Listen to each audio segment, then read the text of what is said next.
What is happening out there, Rotoscouts baseball fans? Good to see you, gang. Welcome to a Wednesday afternoon show. Couple minutes late getting started, which for us is right on time. Let's be honest about things. A little bit later in the afternoon than I wanted to fire the show up for today, though. We got a 6:40 start on FanDuel.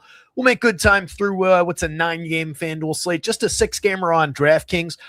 A really, really ugly one to talk our way through, so it should be a fun show. Hopefully you guys are doing well out there, middle of the week. Basically, the week's over, really. Gotten through your Wednesday mostly. If you're still working at 4 o'clock on a Wednesday, God, your priorities are all screwed up. We're talking happy hour time. We're talking punching out for the weekend, especially during the summer. People should be headed down the shore by now. Hopefully things are going well again. Cujo's here. Antonio, good to see you. Andy GPS, as always, be on the rabbit hole. A lot of regulars in the chat already. Good to see you guys. I had the opportunity, but it honestly slipped my mind to grab the results from yesterday's pitching picks. So apologies, I haven't updated the board, but suffice to say, no one has won the contest yet. At most, anybody who hit yesterday has won. So first to 5 wins our pitching picks contest. Details are right there. Everybody who's in the chat right now already knows how this works, so I won't bore you guys with that, but I'm just kind of stalling for time as people pile into the room. Let's make it a lively day in chat. It's always better when there's a little activity, a little back and forth. Keep me on the rails or send me off the rails, whichever your chosen form of chatting is. Whatever version of the show you like better. But new stacks board is up in front of you there. You can see, obviously, a lot of empty spaces on the DK side and just a big old mess. I think for one thing, as a good starting point, if you were here yesterday, we talked a lot about the new columns that I put in that are reflecting the probabilities from Fangraphs game sims of the teams going over 8 runs, 8 plus runs, and then 10 plus runs. The 8 plus includes the 10 plus, obviously, yeah, so on and so forth. Good boy, Joker. Come lie down. So yesterday we talked about a lot of the straight line correlation that we were seeing, like a lot of the Vegas totals up toward the top we're kind of jibing with the totals here. The projections are almost always going to jibe with them fairly strong, at least at the top of the board. And then you'll start seeing more disagreement as we get into the middle of the board, where there's some conversation back and forth about what matters more. Sometimes it's what matters more site to site between power and base hits. Sometimes it's just a little bit of reflection of solid implied team total, good mean, but not necessarily a big spike on the long tail. And we're kind of seeing that here with a couple of these teams through the middle, like 8th ranked by Vegas total and 7th ranked by Vegas total, only present on the FanDuel slate, but the Tigers and the Nats. Neither of those teams fully living up to in my projections or in the outcomes. I'm still trying to find a good shorthand for this, but in the outcomes over here, as nearly as high up as they are on those Vegas totals, where some of the lower Vegas totals are creeping through a little bit. And then you've got like these mid-board guys that don't have great spikes on those long tails, but they're doing okay off of what they have in the median. The Reds are picking up a fair amount of projection upside based on that 4th ranked home run spot that, comes and goes through those sims. So when they do hit, it will be probably via the home run. The home run pick of the day comes from the Cincinnati Reds, but that would create the wonkiness that you see in not getting there quite as frequently with those big explosive scores while still having that upside present. So it just makes I think it adds a lot of context to the board. I think it's really, really interesting to have in here. And you can see it gives you just different weights to use as you evaluate the teams, rather than just going purely by, all right, why does the Vegas total look a little bit off from the projection, the value mark on a team like that, even the home run mark. So we start thinking about things like that. And when you look at some of the guys down here as well, Foster Griffin been very good throughout the year and limiting runs in an effective way. David Peterson, very good at taking the home run ball away in most cases. So there are some other things, and then you get to the Sorianos, the Framber Valdezes of the world that knock opponents down quite a bit when they're going right. So I think a lot of that is reflected through those teams having lower end marks in the tails. So just an interesting way to start things off. And then the other big note, I think, to come out of the stacks board, the Dodgers are super obvious up at the top. They're the top-ranked team by Vegas total by quite a bit. They're the top-ranked in the home run model. They're first by projections on both sites. They're going up against Daniel Lynch as an opener for an inning or two, and then he's handing off to Mason Black for like 3, maybe 4. I think he went 5 in his last following appearance, but there is nothing there on the mound for Kansas City. And the Dodgers not only project outstanding, not only total out outstanding, but look at those marks for their 8+ and their 10+ as compared to everybody else's on those ceiling columns. 28% probable to go over 8 runs, where nobody else, there's 2 teams that are just barely cracking 20. And then they're basically they're outside of the 9-9 on the Mariners, which I wholeheartedly disagree with. I know it's math, so I don't really disagree, but you get me. They're almost doubling up basically everybody else's probability of going over 10. So when we talk about good chalk, that is what we want to be looking for good chalk, when there's that big of a separation, and it's not necessarily even created by the ballpark. It's just because they're good going up against bad pitching. So it's not a spot where it's like, yeah, the ballpark, but they're facing a really good starter, so maybe it doesn't get there. Or like yesterday, even with the Dodgers, when they were facing Michael Wacha, much better pitcher than these two. We talked about how Wacha could carve his way through that lineup on an effective day and come away with only a couple earned runs allowed. Last I checked, I think that's what he did. It's not that scenario today. This is good chalk up at the top for the Dodgers. A lot to work with, though. You can see, though, this entire chunk, basically the same. So you can play a lot of the ownership matchup game through there, get to spots that you want to get to. Rangers let us down yesterday. They're facing an interesting young kid in George Clausen, who's got really good stuff, good strikeout stuff, but is really erratic, struggles with control and command, and is not fully baked yet. Had a up and down outing in his first start back. He'd made a couple bad starts at the beginning of the year, but was doing well in the minors. Good pitcher, definitely can feed some downside for Texas, especially if they put a few guys on base via the walk and then find the long ball. How about Jock Peterson on the first pitch of the game yesterday, by the way? Both Chicago teams realistically up toward the top of the board, tied for second on FanDuel, second and third on DraftKings. The Cubbies. I was looking at the wrong column. I'm still not adjusted to where the columns are on the new board. Cubbies not on that DraftKings slate. White Sox second by value, by projection, third by value.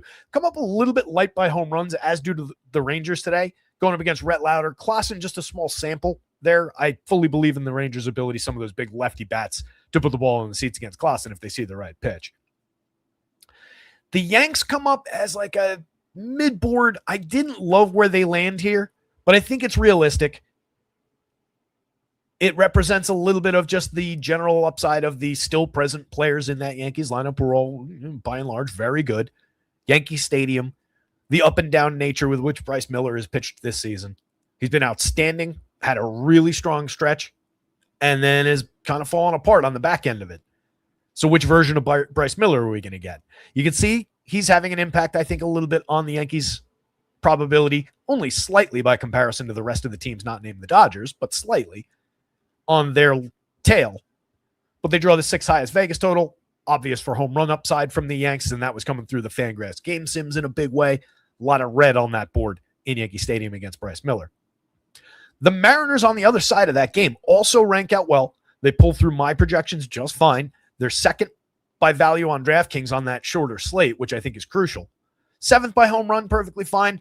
What I don't fully get on board with, and which I think this makes them the most interesting ranking versus ceiling numbers scenario here, is that they pop second in both categories, only, again, just barely, and not nearly where the Dodgers are. But I see them a little bit lower end than that. And the model is giving them a little bit less credit, or maybe the model is giving Will Warren a little bit more credit than what's coming through the Fangraphs game sims. So a little bit of back and forth, a little conversation there going on between the model, the projections. I think it's accurately reflected, and there's just going to be some back and forth. So we talked about this yesterday. It's not quite the straight line that it was yesterday, and it's directly because of that pitching matchup. I just think that the model's crediting Will Warren for being quite good. Braves just not a great value spot, but plenty of upside. 4th ranked by Vegas total. Knocked down a little bit in those tails as well, the lowest of that group of same teams through here. They're facing Zach Thornton, who has been decent, but there's plenty of right-handed upside and just general upside and power in that lineup for the Braves. Don't sweat Matt Olson, lefty against a guy like Zach Thornton, so plenty of firepower there. The Reds are just frisky around that home run opportunity. 4th ranked by home run upside, going up against Luis Castillo, who has been all over the map this season. But I don't know how interested I am mid-board rankings overall outside of the power. I'll get a little bit around the home run upside, particularly on FanDuel. I think it plays up a little bit better there. But I'm concerned about, the little bit of a dip that we see here for both the Reds and the Marlins in the middle of the board as far as those totals go against what I would normally consider pretty gettable starters. This version of Castillo and certainly Carmen Mlodzinski for like 3.5 innings. 3 1/3, whatever it's going to be. KC against the Dodgers. I think KC against Eric Lauer is kind of interesting. You can see how they pop. They're 6th, technically, 18. 7.91% probable of going over 10 runs. So they're drawing an interesting tail through there. They're a little bit under projected. It's kind of the opposite situation as to the Mariners. Maybe a little under projected. A lot of underperformance in their outcomes this season for a lot of talented players that specifically in the most recent update that I ran just after the trade deadline, they lost a little bit of their general upside. They also lose a little bit around facing a lefty. Not that Eric Lauer's a high-end lefty, although he can be from time to time. But I'm intrigued at least by the Royals in that they probably won't be all that highly owned in that spot. There are players that we've historically liked to get to a lot for DFS in that lineup, and they're showing reasonable ceiling. So they're potentially a sneaky team from the middle of the board where I think the Reds and the Marlins probably a little bit less appealing from that, not necessarily going to be flying off the board from this kind of territory, 9th and 11th by Vegas totals. I think they're a little bit better maybe even than Seattle. I think I'd rather face Eric Lauer than Will Warren, I'm pretty sure. Although Yankee Stadium has something to say about that for Seattle. So some back and forth through those teams about which one might come up a little bit valuable for ceiling, a little bit lower owned. And there's some points per dollar conversation going on there. Seattle showing more points per dollar upside on both sides. Detroit and Washington, I already mentioned against Foster Griffin, David Peterson, not really all that interested on FanDuel. And then everybody else here, there is upside showing, and it's comparable through these teams to some of these teams. So again, I think it gets interesting around these 8+ and 10+ columns where there's not much separation, but these teams are in lower end matchups against Jose Soriano, an improved version of Tyler Mahle, Framber Valdez, and certainly Rainer Suarez. The one I question in that range, and the one where we probably pick off some value, is maybe the Angels. They're showing a little bit on points per dollar, more points per dollar on DraftKings, a little bit of home run upside, enough tail to be believable in with these guys. And they're facing Cal Quantrill. I feel like there's a little bit of juice in the Angels from down toward the bottom of the board. Less so in the Mets, but Mahle would be out of that group the second most likely pitcher that I would want to attack. I have more healthy respect for everybody from Foster Griffin, Peterson, Soriano, Framber, and Rainer. It's just really interesting as far as how this one stacks up. And it's an ugly pitching board. We'll get to it in a sec. Hit the like button, subscribe to the channel when you get a chance. Looking at the runs board, first 3 are only on FanDuel. Foster Griffin on the bump for the Guardians going up against Framber Valdez. That is an interesting game for maybe suppressing some runs, maybe picking off some FanDuel pitching. I would use either of those starters in those spots. I still have room in my heart for Framber. He went 7, 5 hits last time out, allowed no earned runs at Seattle, 5 strikeouts, 2 walks, solid DFS day. 2 starts prior to that, only 2 earned runs in each, a 7-inning start at the Athletics, which is a obviously hitter-friendly park. He allowed 9 hits that day, struck out 6 and walked 2, but only 2 earned runs, not bad. 2 earned runs the start before that in just 5 against KC. A 7-inning start back at the beginning of July against the Athletics again. Showing some depth. The bumps that we've seen from him are real. It's a 4.17 ERA against a 4.14 xFIP, so it's very, very much who he is right now. but that is a guy who keeps the ball in the yard, if nothing else. And he's going up against one of the lower end lineups on the board. So I still have some faith in Fromber. And then Foster Griffin's actually your highest priced pitcher on the FanDuel slate. And he's one of the more highly projected. This is a day with no 30-point projection on FanDuel, which probably means no 15-point. I didn't confirm that on DraftKings, but it's usually how they run. Mlodzinski on the bump for the Pirates. He only went 3. He has not cracked 3 innings since the 4th inning since the beginning of June. So I wouldn't expect to see him for more than that. The Marlins don't exactly rate out well, but a 4-run total just looks like a day where they're coming in around the median, maybe a little bit of plus minus on that, but not all that likely to crush ceiling. That said, there are some frisky, interesting bats there for probably pretty fair prices. Jensen Junk on the mound going the other direction. That is pushing the Pirates to just a 4-run implied total, but there may be a more interesting lineup. Junk has been all over the place. He's also not a guy who's been reliable for much more than 5 in most of his outings this year. David Peterson bumping the Nationals down our board a little bit, maybe a little bit of knockdown in their power upside. Also just missing their big bat at the top of that lineup has a major impact on what's going on. They traded away Luis Garcia as well. So it's just a different Nat squad, but they're still kind of interesting, kind of frisky. 4.28 implied total there going up against Peterson, who is, when going right, a good run suppressor. You can also find strikeout from time to time against the Yanks 2 starts ago, 8 Ks over 6 1/3, 1 earned run on 5 hits. So quite a good outing there. Could certainly come back and do that, or even a little bit better against the Nats, but there's definitely a little downside showing. And then an interesting debut on this FanDuel slate. You can see that 5.33 implied total that the Cubbies are pulling. That's problematic for this spot. I'm going to put that right out on the board. That's your second highest total in Vegas. They are coming up as the, number 2 overall stack on my board. They're coming up 3rd by home run total, 5th by probability of going over 8, 6th by probability of going over 10. So do not mistake me for saying that the Cubs are not in play here. They look like a great option. But Jackson Kent, lefty kid making his debut, the 10th organizational prospect, I believe, for the Nationals. Kid's been really sharp. A near 20% strikeout minus walk rate, over 20 starts in the minors from AA up to AAA this year. 3.72 ERA, 105 Ks in 94 1/3. Call me intrigued. So at least talk about him because he is super cheap on that FanDuel slate, which makes things work. You obviously got to get through a lot of danger in that Cubbies lineup and some big time right-handed power. So problematic, but interesting. Welcoming in the DraftKings board, we get Bryce Miller against Will Warren. I would use either of those pitchers, but both teams are looking a little bit better as far as offense in Yankee Stadium. 4.14 implied total on the Mariners side. You saw where they were a little bit underranked as compared to the Yankees and facing the better of the 2 pitchers. Well, that's not actually true. The pitcher who's in better recent form is probably the correct way to say that. Bryce Miller's kind of crumbled a little bit over his last handful of starts for whatever reason. But on pure talent, he is probably actually the better of the 2. 4.45 implied total anyway on the Yankee side of that speaks a little bit to their upside and a lot of power showing on the board. Miller's had a bit of a home run issue in recent stretches. Also kind of feeding the downside lately. The Red Sox and the Blue Jays, sub 4 implied totals on both sides of that one because we've got interesting pitching. Probably our best pitching matchup of the day with Ronner Suarez going up against Jose Soriano. Both guys keep the ball down. Both guys are good at limiting runs. Suarez has not gotten out over 5 innings since before the All-Star break, though. That's something to point out here. I only gave him 5, or maybe I went a little like 5 plus an out, 5 1/3.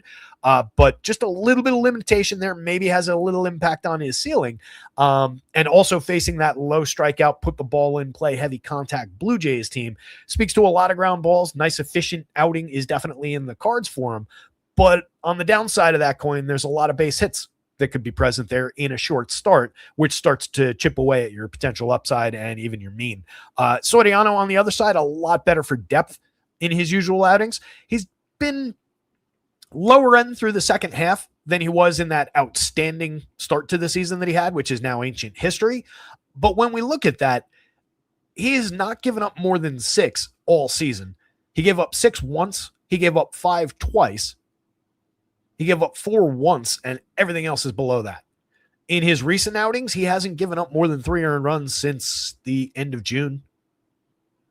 The depth is up and down lately. 5 innings in 3 starts, a 6 inning, a 7 inning, and only 4 2/3 in his last outing. 3 strikeouts, 3 walks, 4 hits, 2 runs allowed, only one of them earned. That was over 4 2/3 at Philadelphia and was out of the game. That was his first start with the Blue Jays. So I would assume we're looking at just regular full depth here and no problems. Absolutely intrigued by him with the Red Sox and that overperforming team just knocked down at a 3.68 implied total. So pitching on both sides of that one. Thornton against the Braves, 4.90 implied total certainly puts the Braves into the mix. We saw where they were on the board there. Thornton hasn't been pitching poorly. 2.52 ERA, but a 4.24 xFIP under the surface, 27 strikeouts in 39 and a third. So the Ks aren't really there. He's overperformed in terms of the runs. Looks like a good spot to grab some Braves. And then Tyler Mahle, again, improved lately. 9 strikeouts in back-to-back outings. His first start for the Braves was against the Yankees at Yankee Stadium. 3 hits over 6 innings, no earned runs, struck out 9 and walked 2. Tremendous. We've seen Tyler Mahle reach this peak before. It's just been a while. So, and we've seen him, over extended stretches be very, very good. So wouldn't stun me if he had a decent game against the scuffling Mets team. 3.70 implied total for them. Why not? The Reds with that 4.15 and all the power that they're showing, they're interesting against Luis Castillo, but not exactly crushing it through the tails. Right? Just 15th and 14th by probability of going over 8 and over 10 with a little bit of clear separation from even some of the lower ranked teams. So just something to be aware of there, but monster power upside showing for the Reds. Home run pick of the day comes from that team. And then Rhett Lauder's on the mound for Cincinnati going up against the White Sox. They're pulling up toward the top of the board, 4.95 implied total. Your second ranked team on DraftKings, third ranked team on FanDuel. They look tremendous today in that spot. The Rangers and the Angels, 4.61 implied for the Rangers. They're facing... Rangers are facing George Klassen, forgot. And then going the other direction, it's Cal Quantrill on the mound for Texas. That's what's got us a little bit potentially intrigued as a value option and maybe a lower-owned option by those Angels. Quantrill, not all that good. He's had a couple okay outings through the season, a 3.56 ERA, but a 5.02 xFIP under the surface, just 43 strikeouts and 65 and 2/3. He's a heavy contact pitcher who has dramatically overperformed how he's actually pitching this season. So, yeah, it's a low total for the Angels, but kind of intriguing. The Rangers in play, again, up near the top of the board, going up against a gettable George Klassen who's got an issue with control and command. Could be problematic if he puts extra guys on base and they come through for power. Ending things with the Royals, potentially a little bit frisky going up against Eric Lauer, but a very low total there. The health is on the other side of that board with the Dodgers just crushing everything in terms of probability of going over 8 or 10 or beyond that to a ridiculous ceiling. Adding a whole segment to the show to go through that stacks board is not exactly good for our runtime on these shows when we start late. But here we are. Pitching board up. Like I said, it's an ugly one. Throwbacks. What's going on? Hey, coach, I finally caught you live. Been having a career MLB season. Nice, dude. That's awesome. Good to hear. Meech is eating Wingstop. Awesome. Oh, man. Now I just realized that I haven't eaten anything all day. If I had a big thing of wings right here that I was eating while I was doing the show, that would probably not be. Oh, that's interesting news. I don't know. That might get us a couple extra clicks if I just had like wing sauce all over my face and I was going through like 130 napkins. You guys get that way when you eat wings? I'm really like tactile with my when I eat. Like I need to constantly be just getting sauce or whatever off my hands. So I'll go through 100 napkins in a plate of like 20 wings. I don't know what it is. I do it with like a burger too. I'll take a bite, get it off my hands. And I'm not like a neat freak. I'm not, OCD like that or about anything really, but it's always been a thing. Meat says impossible to eat clean. Yeah. I mean, it's dirty it up, get it off, go to the next one. Rather than just like having it caked on my hands the entire time, I guess, Plus, I'm always like, you don't want to have the wing stuff on your hand when you grab your beer. And then like, that's all, you get your glass all like greasy fingerprints on it. Anyway, Foster Griffin, maybe I am OCD. Foster Griffin up toward the top, 9,500. Most expensive pitcher on the FanDuel slate, not present on DraftKings. But again, nobody cracking 30. And everybody up in that top group looks pretty similar, right? Everybody from Frommer to Foster Griffin separated by like 1.5, 2 points on the FanDuel board. Even Tyler Mahle right in that mix. Even honestly, Luis Castillo not far off the mark for his bargain price. So you can mix and match your way through a lot of those pitchers. Not a one of them is particularly safe. Not any of them is bad.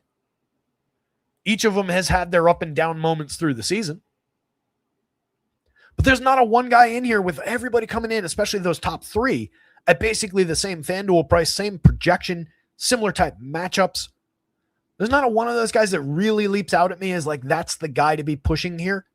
On DraftKings, you don't get Griffin, but you do get Suarez and Soriano on either side of that game. Very fair prices on both of those guys. The objectionable price on DraftKings, I think, for current form is probably Bryce Miller in Yankee Stadium at 9,700, but that probably knocks Miller's ownership down a fair peg. And if he comes up with his usual talent at all, there's major upside. And there's always strikeouts available in that Yankees lineup. When they're not homering, you know that it can be difficult for them to put runs on the board. So not disinterested in Bryce Miller if his ownership gets knocked down. You can see he's competitive with the top of the board at 86 on FanDuel. It's right there as far as the possibility of a good start, the probability of a good start. And he projects out just fine, but he probably does pick up more popularity there because he's discounted from the top of the board at 8,600. Will Warren on the other side at 8 on DraftKings, terrific option. Probably gets popular in pairing like Warren Soriano, Warren Ranger Suarez, but maybe not with a healthy enough total on the Mariners side. And with them pulling those probability numbers, if they're coming through other places' models with a stronger push for the ceiling,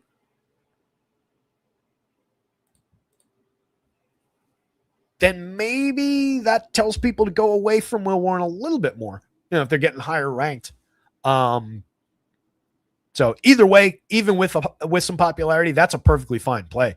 Mariners have been really clunky through the season. There are strikeouts in there, and Will Warren's good. Framber at 9, perfectly fine to go to him against Cleveland. He is lower projected slightly. The strikeouts haven't been what they've been in some seasons for him. He hasn't been pitching to peak for him, but still very good for depth. Even if he gives up a couple runs, as long as it's not a disaster, he can claw him back just by going 7. Decent enough shot at a quality start on the FanDuel board as well. Molly, not a bad option at 77. And then Louis Castillo at 75. Both of those are reasonable. I wouldn't call you crazy for putting those two together, or either one of those guys and Will Warren, and saving a little bit of money. On a board like this, it's probably going to be pretty popular to get any combination of that stretch of pitchers, though. I think Zach Thornton is knocked down by comparison to the rest of those guys. 89, 82 isn't a great price fit for him against the Braves. There's a lot of very, very visible basement on that play. He's perfectly fine, especially if you're building a ton of lineups. Even if you're going like 20 on DraftKings, especially, I think 8,200, he's in some. But he's not a high priority option. Pretty thin probability of actually getting through, and thinner of getting to a relevant ceiling score against that price compared to the rest of this board.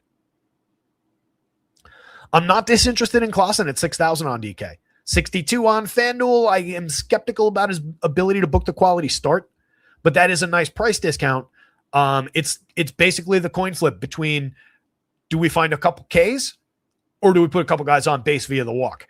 And that's probably the exact thing that's going to decide his day. He is a talented strikeout kid. He has not fully figured it out yet, but he's very, very cheap against a gettable Rangers lineup. They project great against him. Louder, kind of an ugly option, but fairly priced for what he is. I just like the White Sox. They're showing tons of upside and third ranked overall. Peterson against the Nats, sure, why not at 78, but kind of unnecessary to the FanDuel slate. Not a monster ceiling either. And then you get into some ugliness with Jensen Junk, who's been all over the board and not typically putting up much more than like 20-ish FanDuel points. Lauer is a wild card, especially at 65 on DraftKings. He's very much in the SP2 conversation over there. The Royals have been flat out bad. They're at a sub-4 implied total. But we did see that friskiness again a little bit for KC. They're right here. 6th ranked probability of going over 8 runs. 18% probable. 7.9% 8th rank of going over 10 runs. Not all of that comes against Lauer in the way that the game sims work, is my understanding of it anyway. But a lot of it is focused there. So he's in no way safe as a cheapo SP2, even with the Royals as bad as they've been coming in under 4. Quantrill, I have no faith in him.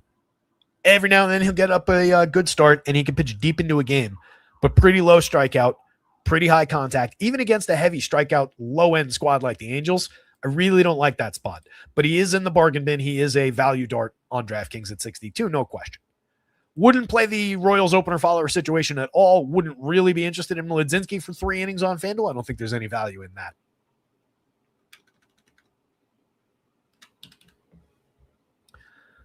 I'm with you, Meech. I like the flats and the drums pretty equally. I do like the bone in, like the actual like chicken wing a little bit better. I can get into a good boneless because I do, chicken fingers are great, obviously. But yeah, something about the bone in just has a little bit more actually eating chicken appeal to it for whatever reason. It's just what wings really are supposed to be. It does feel like there should be a third piece in there though. Like, you have like you get a bucket of fried chicken and you get like the drumsticks and the thighs. And then you get like the big like chunk of white meat in the breast. Something like that. Like a big, just like round, juicy, like, boneless, like dropped into the bone would be kind of good. Meech for the vibes. Love it. Sean Sully jumping in late, but let's get it. Love me some red stacks at first look. Yeah, look, again, they're going to, I think, live and die by that long ball. That is an interesting spot. I went to them for a home run pick of the day. Right? Multiple guys above 10 up there. Gino in the heart of the lineup. And not one of those guys I just named is the home run pick of the day. There's another interesting bat in there, and he's awfully cheap. They're going up against Louis Castillo. He's allowing a 3.69% home run rate. And more interestingly, all that hard hit, all that exit velo on that kind of a trajectory. 9.6% barrels. So yeah, very, very realistic opportunity for them to put a few runs on the board via the home run. But it comes down to what are they stacking up with that? How are they sequencing ahead of those home runs? Are they solo shots, 2-run shots? 2-run home runs isn't going to get us there. We need extra guys on base. We do need sequencing, and that's where they fall down a little bit. They're not great at that, and that's where you get a little limitation on their tails, even with the power showing. Right? So just 15th, 14th, 15% likely to go over 8, 6% likely to go over 10. So a little bit of impact there. But if you do get through that window of getting a few extra opportunities, few extra guys on base. And Louis doesn't give away opportunities, even with him in this current form at 5.30 ERA, 4.45 xFIP. He's only walking 7.2%. He's not finishing guys off for Ks, but he's not really putting extra guys on base. So there's a little bit of back and forth going on there, but I do think that, the hope would be that puts the Reds a little bit in flux. They're only at a 4.16 implied total, so they're probably not getting crazy attention. So I think that kind of zeroes out some of the back and forth of it, and we can kind of rely on their mid-board rankings there, their strong home run, and particularly on DK, that strong fourth-ranked value total on the shorter slate. And that's a preview of a game that we'll get to in a little while, gang. Let's go back to the beginning of the board. 4:37. We got to make good time through these lineups. We're going to do it in actual hustle-up mode. Hopefully we did enough depth through those couple boards at the beginning of the show to give some of the usual context. Just pulling down the lineups here as I talk. And especially with these first 3 games only on FanDuel, we'll try and get through them at a good clip. Buckle up, DraftKings folks. Might be a good time to refill your coffee or whatever you got. Grab a beer, grab some extra chicken wings. Whatever you're doing. We going blue cheese with the wings? What do we get? I like a nice, decent amount of heat on it. I'm not going like the bomb, but something from like the mid board on hot ones. I think it'd be pretty good. And like a nice blue cheese with some actual chunks in there. Yeah. Ranch also works. Yeah, no issues with ranch. Basically the same thing. I do like the addition of the blue cheese, like the actual chunks of blue cheese in there. Anyway, Stephen Kwan at the top of the Guardians lineup. Solid slap hitter. It's 366 on base percentage. Definitely helps feed the run creation machine, but they're coming in at a sub-4 implied total against Fromber. Frommer's coming in at 18.5% strikeouts, a few additional walks this year. Hasn't been inducing any swinging strikes. When he's at his best, he's striking out low to mid-20s. So this is definitely a downturn. 4.17 ERA, 4.16 xFIP. He is what he looks like on the surface, which is a pitcher who's allowing a fair amount of contact this year, and it lives and dies by where it's landing, whether it's getting through the infield. 6% barrel rate, 6.5 degree average launch angle, keeps the ball in the yard pretty effectively, 2.15% home run. That is somewhat elevated for him.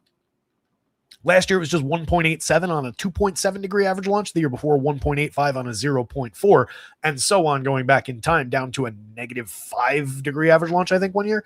So he's spectacular at keeping the ball down, but we've been losing some of that as time has gone on. This version of Framber, though, at 9,000 against this Guardians lineup, really restricting their power, which is where they can extract some upside from time to time around those Ramirez, around their new addition, Joe Adell, certainly against the lefty. But even Adell not getting over 5. Jose Ramirez at 4.10. So you can see the impact that Framber has. I think he's very, very playable from near the top of the board at 9K on FanDuel. Foster Griffin on the other side at 95. Top of the board, but honestly, for the 500 savings, give me the guy facing the lower end lineup. I'll take Framber Valdez against the Guardians over Foster Griffin against the Tigers. I have more respect for the Tigers. So does that Vegas total. They're showing more power upside. Dylan Dingler at 10.69 in the home run model. Torque down lineup at 8.39 in this projected version. Gleyber Torres, Kevin McGonigal, Riley Green, even lefty, the best hitter in this lineup. There's a lot of quality there. You're going down through the guards, priority bats are right there. Chase DeLauder with his 357 on base, 13 home runs from earlier in the season for the most part. Didn't really deliver the power that it looked like we were going to get out of him over that real hot stretch that he had, but 14% strikeouts, 10.8% walk, getting on base like crazy, creating runs like crazy. 128 WRC plus leads this team among anybody with a healthy sample anyway. 351 weighted on base with a matching 352 xWOP. He's been terrific this year. Ramirez overall missed some time. Kind of a downturn in the average, the on base a little bit. 10 home runs, 29 stolen bases. Still provides his upside, his counting stats. Still the superstar that we know and love in there. Very low strikeout, very high walk rate. Could give Framber some problems. And certainly one of the few guys on this team that is somewhat likely at least to put one in the seats if he gets the right pitch. Adell, 8.7% barrel, 43.8% hard hit is way down for him by comparison to previous seasons. That's where the power's gone. But new organization, traded for him. Maybe they see something that they can fix. Up to 17 home runs overall on the year anyway. Not a terrible season for power over 488 plate appearances, just not the peak form of Joe Adell. What he did stop doing was, one, getting on base, just a 291 on base this year, but he's not running at all. 3 stolen bases this year. He had 5 last year. He had 15 the year before that. So the last 2, the 5 last year didn't matter because he blasted 37 home runs. But if he's not going to hit for that kind of power, you'd like to see a little bit more of additional scoring coming out of stolen bases, getting on base, providing any kind of upside for run creation. He's at a 90 WRC plus. Ano Martinez went on that nice run early in the season where he's hitting for a little bit of power. He's down to 235, 269, 426/92 WRC plus. Pretty problematic. Mix and match piece at the absolute best. Rhys Hoskins, a 3 true outcomes type hitter. 13 homers on the board, but a sub Mendoza average and only a 309 on base. Not really getting it done despite that 15% walk. Just more zeros in your life from Rhys Hoskins these days. But he's very cheap. If you're going to the Guardians already, he's playable at first for 27 on FanDuel, but only just and not a priority in any way. Anel Janayo, I think. 2,400. Off to a good start. A home run on the board. Stolen base on the board. Little bit of prospect pedigree here.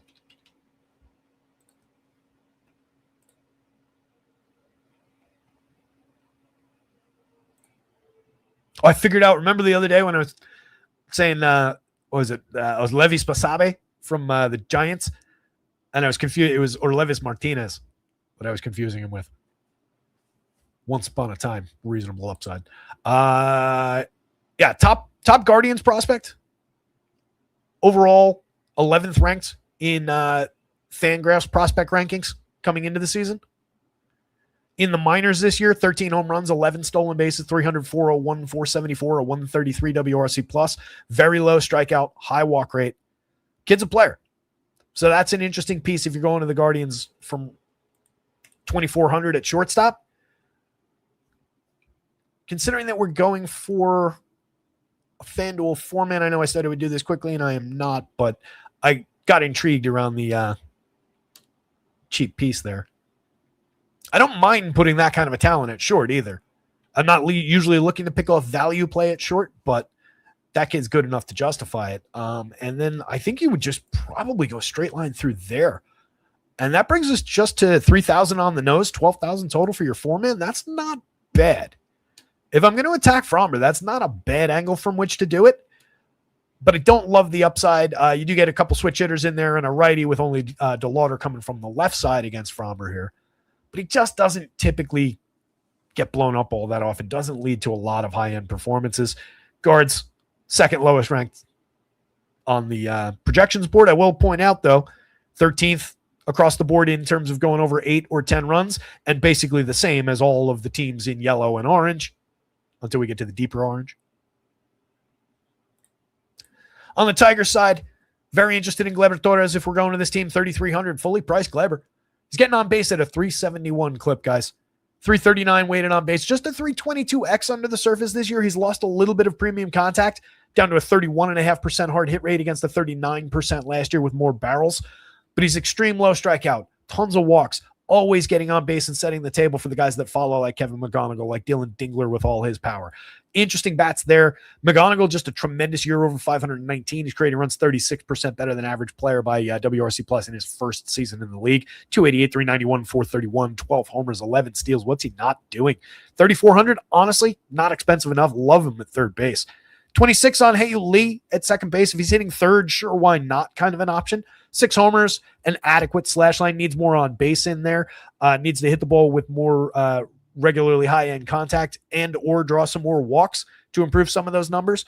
But he's been all right over his 208 chances. Mix and match player with a little bit of upside for a nice cheap price at second if you're not going to Gleyber. Dingler's obvious. Even on FanDuel, you just pretend he's a first baseman over there. You can use him first base, Torkelson at util, and be perfectly fine with that, with the power upside that both provide. Plenty of power available, by the way, against Griffin. Decent as he's been, 22% strikeout, 5.9% walk, just a 3.31 ERA, 3.80 Sierra, so pretty realistic half-run difference, but still a sub-4 Sierra. What he has been giving up is a fair amount of premium contact, 9.1% barrel, just a 37.6% hard hit rate, and just 87.9 miles an hour of exit velo. But when the mistake is made, it's been coming on a confluence of hard hit and launch angle that leads to this 3.85% home run. So the mistakes that he makes are loud mistakes, I guess is the right way to put that. Riley Green, just good across the board, 16 home runs at 366 on base, 129 WRC plus. Eduardo Valencia, mix and match piece at 2,700 where you don't need catchers, a little bit less than interesting, but he's been very good over his 43 plate appearances with 4 home runs on the board already. There is very realistic power there. He's been putting on the bat on ball in a spectacular sense, but it's a nothing completely meaningless sample. But looking at him a week or so ago, there's a little bit of a realistic power expectation. Torkelson's always been able to hit for power and lacks consistency in an ongoing sense. 20 home runs on the board this year, though. Vierling, Javi Baez, mix and match guys down toward the bottom. Fromber, Griffin, even though they project the other way around. Tigers, Guardians. This one will be easier because we just want to target Carmen Mlodzinski for when he's in there with Marlins bats. If we're going to anything in that part of the equation, I don't want Mlodzinski. He's not going to pitch more than 3-4 innings in this game. He's bad anyway. The Marlins haven't been great lately. They're a little bit limited through the home run model. Mlodzinski, for as much premium contact as he's given up, has avoided the barrel and has missed giving up home runs this year. Last year, it was kind of the same thing. Fair amount of hard hit, fair amount of exit velo over his 12 starts, his 99 innings, but a sub 2% home run rate somehow. Just manages to fade his way through home runs. So that has a little bit of an impact here. You do have decent home run bats, though, like Heriberto Hernandez, Griff Conine in the middle of the lineup. Oh, and Casey hiding later down the lineup. Agustin Ramirez has power from down there. So even though they're not really showing it, I would still prioritize the power bats if I was going to this Marlins lineup. They do have quality for base hits and table setting in Xavier Edwards, Otto Lopez up at the top. Otto's having a decent season across the board at 318, 350, 468, creating runs 21% better than average. Excellent righty to get into any lineup, hitting the ball pretty hard, pretty regularly, and extreme low strikeout, extreme low walk. So consistently well-struck balls in play. Conine strikes out a lot, but he's drawn some walks. He's already blasted 12 home runs and 170 plate appearances. Been really, really interesting. Another kid with a dad who played in the majors. Heriberto, since we started talking about him, 12% barrel, 49.5% hard hit over 320 plate appearances, 16 home runs, has been mashing for the last month and change. Cooled off a little bit along with a lot of the Marlins, but you get me. Jacob Marcy, just an up and down season, a little bit of speed there, but not much else. Agustin Ramirez, again, does have power. Hasn't been good over his 140 this year.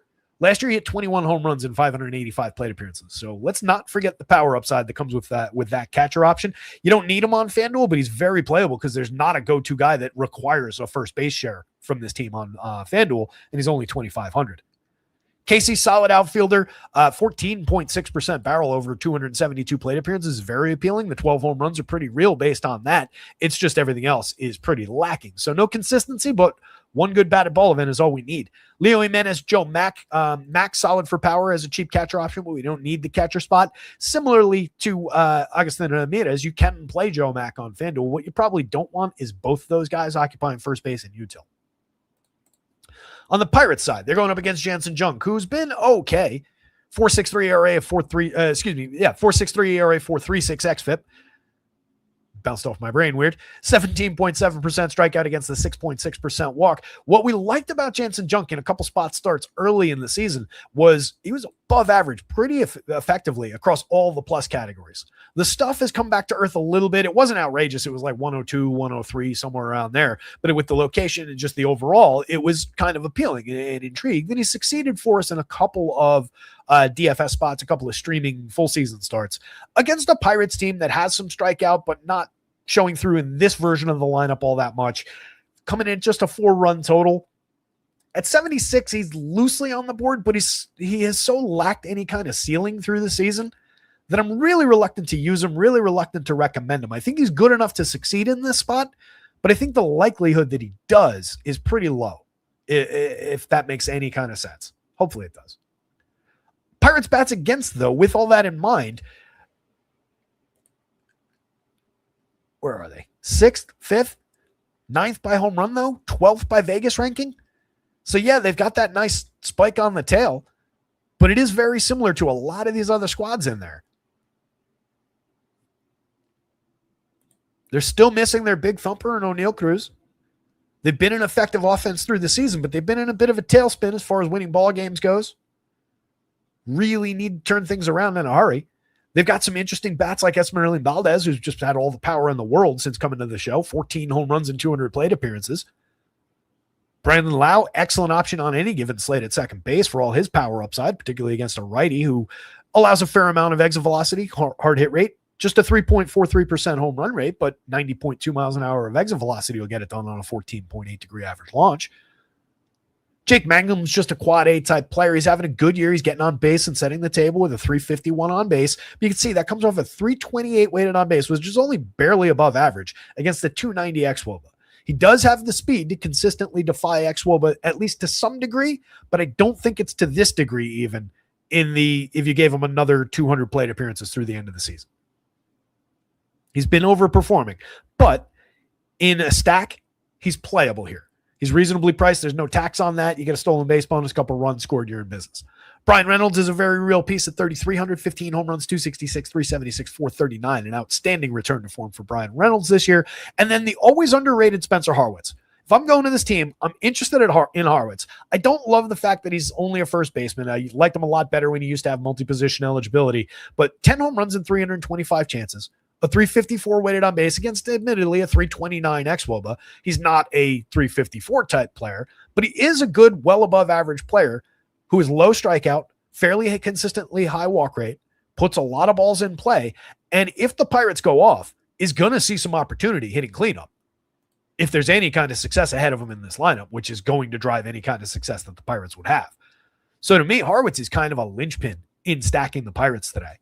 Again, I don't love the first base positioning, but on FanDuel, you can work with it. Nick Gonzalez hit to a focus. Ronnie Simon mix and match. Jacob Gonzalez and Henry Davis mix and match at their respective positions going down the board. The interesting guy down lineup is Esmerlin with his 23.7% barrel rate so far in the show. I have the Pirates over the Marlins, right? Yeah. So do those ceiling probabilities. I'll say Pirates bats, Marlins bats. Jensen Junk over Mladzinski, but I don't really want either of the pitchers here. Not an overly appealing game in any direction, really. Cubbies and the Nats. As mentioned, Jackson Kent. Really interesting young starter here.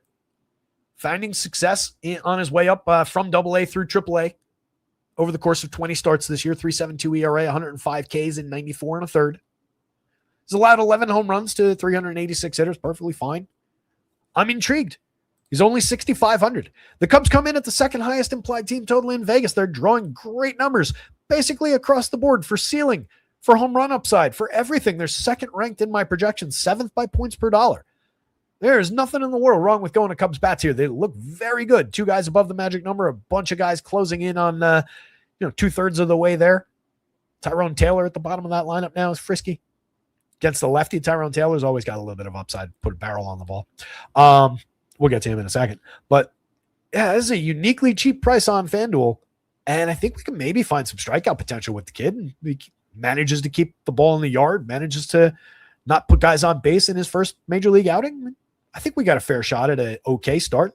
Even if we don't get the quality start, which I didn't give him credit for in projections, at that price, it matters a lot less with what you can put together on the at the plate on a day that really, again, there is no go-to, even on the deeper FanDuel slate. There's no go-to option there among the high price guys.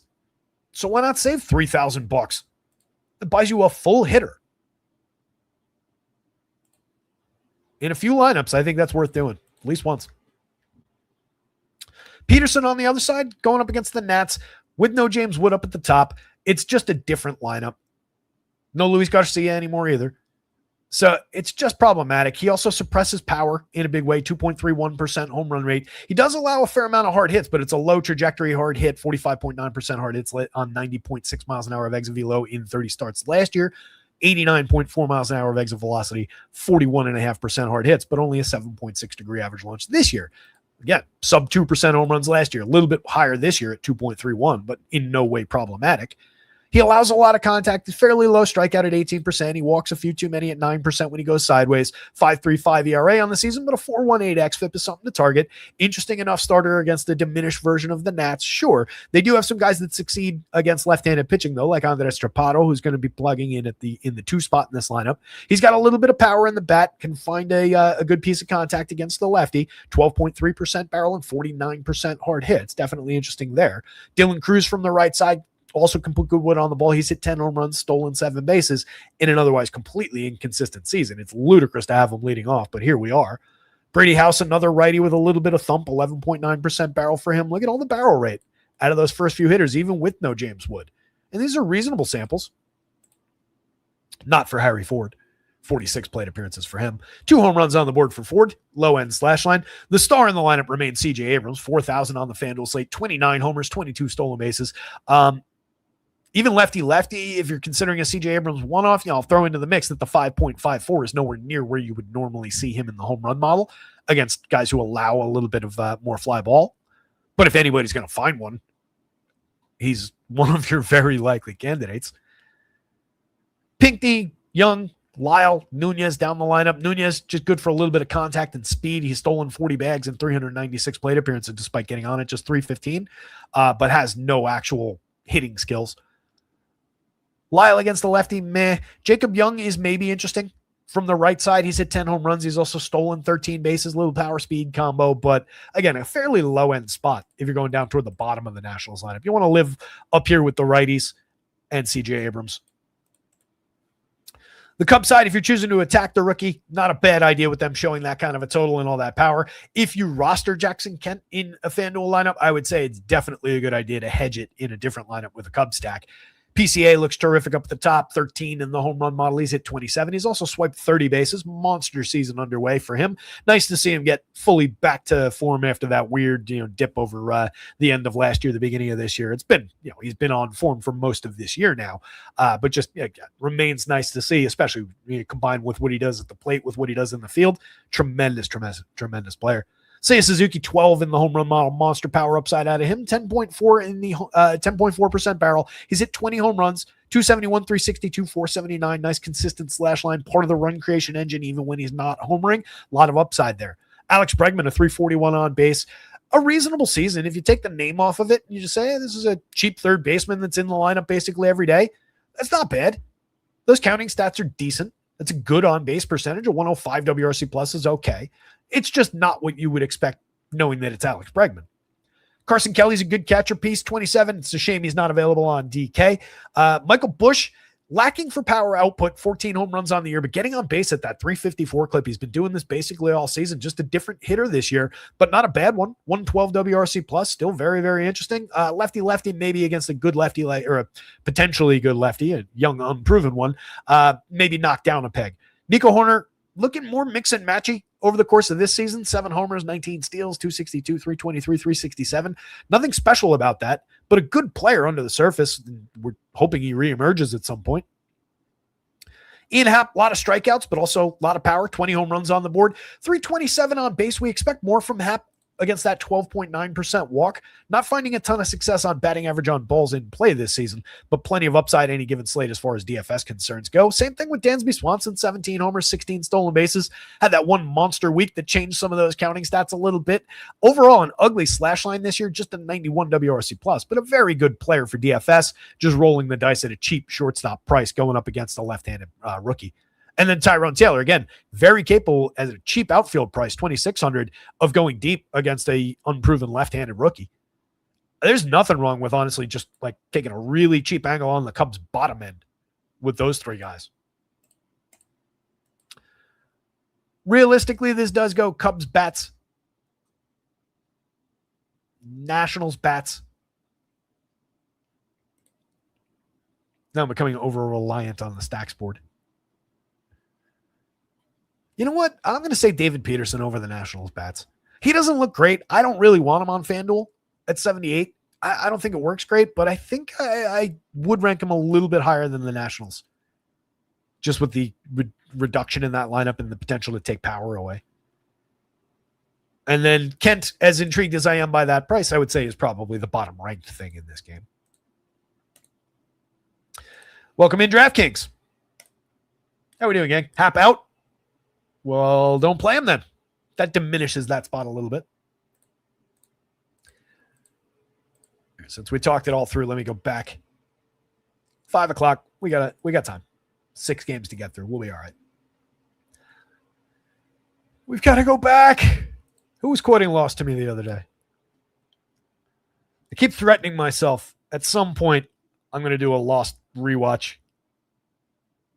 I've done it in the past. I mean, it's 20 some odd years ago that show was on now. I've done the full series rewatch in the past, but it's been a while. I was really expecting when it dropped on Netflix like 2 years ago, I want to say, or maybe it was last summer. I really expected it to get like a huge resurgence among people who had just never seen it and heard about it and everything. And it really didn't. I thought it was going to hit the zeitgeist pretty hard. I was going to do it then, but I put it off. One of these days I'll dive in. Anyway, that was we've got to go back triggering in my head. So, all right, no Ian Happ. We get PCA, Suzuki, Bregman, Kelly, Busch, Nico. Taylor moving up the lineup a couple spots is interesting, moving him into the 7 hole where he can connect with some of the quality from the middle of the lineup. Definitely intriguing for his upside. Dansby as a wraparound play, less than ideal because he doesn't really get on base anymore. But if he does get there, he could swipe a bag, get himself into scoring position for a guy like PCA, say a Suzuki, to drive in. So not a terrible option from that perspective either. And then Pedro Ramirez joining the middle of the lineup. 295, 350, 438 over 124 plate appearances. Not a bad option. Very, very cheap at third base. All right, Mariners. The hell is going on? Oh, all right. You saw that, right? That the pricing didn't populate right away. That was weird. Going up against Will Warren, who, again, is good. 4.18 ERA, a 3.72 xFIP, 3.91 Sierra. He allows a fair amount of premium contact and power. That would be one of the concerning pieces here. You can see nobody above the magic number, but several guys right in that kind of range, upper 2/3 of the way there. Anyway, and some guys who have very real power that have underperformed the season and are now paying a little bit of that penalty in the model, like Cal Raleigh, who hit 60-something home runs last year and only has 12 in 363 chances this year. Little diminished. Josh Naylor, a little bit diminished, but big-time lefties in Yankee Stadium. Cal Raleigh, a switch hitter, but will be hitting left-handed against the righty. Anytime we're talking Yankee Stadium, we want to be focused on left-handed power, and this team very much has it. Those two, Dom Canzone, very hard-hitting lefty. And then Randy Arozarena, no problems going the other way. I believe he demonstrated that last night. Julio Rodriguez, monster power in any direction. Either one of those guys put one out to left field, left center, no problem in Death Valley out there. So major power is available in the Mariners lineup, even though it's only showing moderately. What was there? It wasn't a great day for a home run upside anyway. They're 7th with those marks in the home run board. But if you consider who these guys have been, some of them, the guys I just named in years past, you could see your way to giving them a little bit more credit for some home run upside in this spot. Warren hasn't been bad at allowing home runs. He's been effective at missing barrels, 7.3%, saving his life. There's not been a big convergence of the well-struck ball and the launch angle. 12.8 degree average launch puts some balls in the air, but it's manageable. 42.1% hard hits and 90.6 miles an hour of exit velo can get problematic, though, if he slips. So mistakes can get into the seats. Overall, 23% strikeout. He's putting up a 15.5 strikeout minus walk. He's no ace, but he's a solid 3-4 type starter and can give you a good day against the Mariners team that's been extremely up and down this season. So at 84, I'm intrigued. I think he gets popular on FanDuel at 8,000. Probably the same thing on DraftKings. He is in the mix. Bryce Miller on the other side at 97. Like I said in the run-up to the show, probably loses popularity on DraftKings, and that makes him intriguing. 25.8% strikeout rate on the year against just under 5% walk rate, 12.3% swinging to throw into this Yankees lineup that strikes out at a 25.9% clip. That's one of the better strikeout targets. All the power in the world in that lineup, sure, even in this form, Yankee Stadium in play, but the Yanks can swing and miss. And when they're doing that, instead of hitting home runs, we know how bad this can get for run scoring. And you can suddenly be in the 7th inning. Bryce Miller's still on the mound, having thrown only 83 pitches and just buzzing his way through this Yankees lineup. So could get problematic for the Yanks. Keeps Miller intriguing at 97 on DK, which will, I think, limit the ownership. And at 86 on FanDuel, he probably gets his fair share of popularity, but he's very much on the board and one of the clear ceiling pitchers on the board. He's run into some bad stretch, as I mentioned earlier. Missed the first part of the year. Came in mid-May, was doing that piggyback thing for a little bit, working like 5 innings, but was pretty effective over that. Got out to full-fledged starts, went as deep as 8 innings, had a 7-inning start in there, was giving up no runs, 2 runs, was spectacular, finding the strikeout upside, and then kind of hit a wall. July 9th, just 5 innings, 4 earned runs, 6 runs total on 9 hits against the Marlins as part of their surge. Only struck out 3 and walked 4. Hasn't struck out more than 6, which he did in the next game. That was 5 2/3 against that low-end Giants squad. He gave up 2 earned runs, 3 runs total on 7 hits in that game. Struck out 6, walked 1, allowed a homer. He had allowed a homer against the Marlins, and then went even further into a slide. 2 home runs allowed in the next game, struck out 0, walked 1, 5 earned runs, 5 runs total on 6 hits over 5 1/3 at Texas. Gettable spot where I think we looked at him. 5 1/3 of 2-run ball, 3 hits, not a terrible outcome there, but only 3 strikeouts, 2 walks. One of the hits was a home run. That was against the Twins. 5 innings of 4-run ball, 5 hits, 5 strikeouts, 2 walks, but another home run allowed against the Tigers. Slipped a little bit by comparison to that long first stretch and what his actual talent is. You can see how above average he is in terms of all 3+ categories, though. This is the guy we're hunting for if we play him at this price against all these strikeouts. He is a tremendous, tremendous pitcher. Just going through a little bit of a mid-season swoon. Mid-season for him since he started late. Most of the way through the year for us, unfortunately. If you're going Mariners bats, Taylor Ward not hitting for power this year, but getting on base like crazy. 371 on base, solid table setter. Still does have power somewhere in that bat. He's low strikeout, he's high walk. That's an interesting option if you're starting a Mariners stack.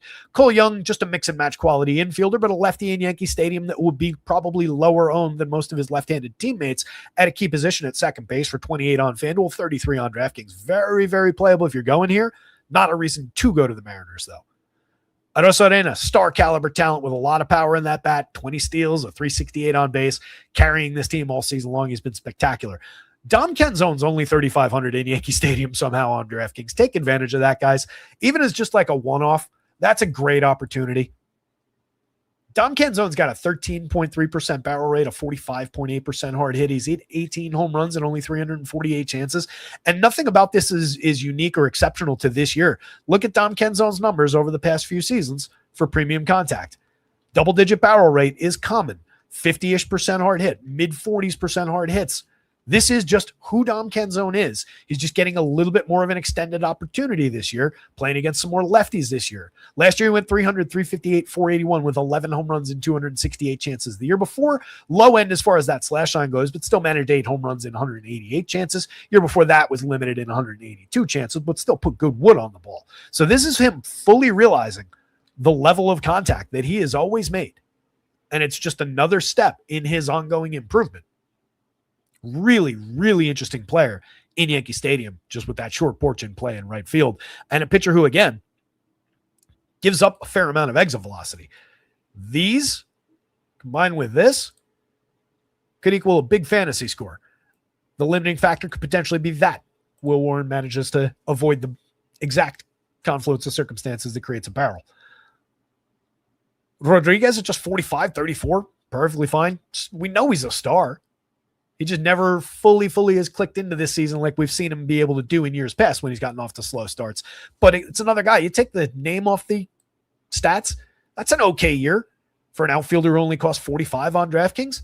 It's an average player price. This is slightly above average player numbers. 114 WRC plus, certainly well above average. 351 xWOB under his lackluster 324 actual. Josh Naylor was tremendous last year. Pretty low end this year, 263, 328, 372. 105 WRC plus, though, puts him above average. 322 xWOBA to shoot for. 10 homers, 23 steals. Still providing some fantasy counting stats. Low strikeout, medium walk, a lot of balls in play in Yankee Stadium from a lefty for only 3,100. That's interesting.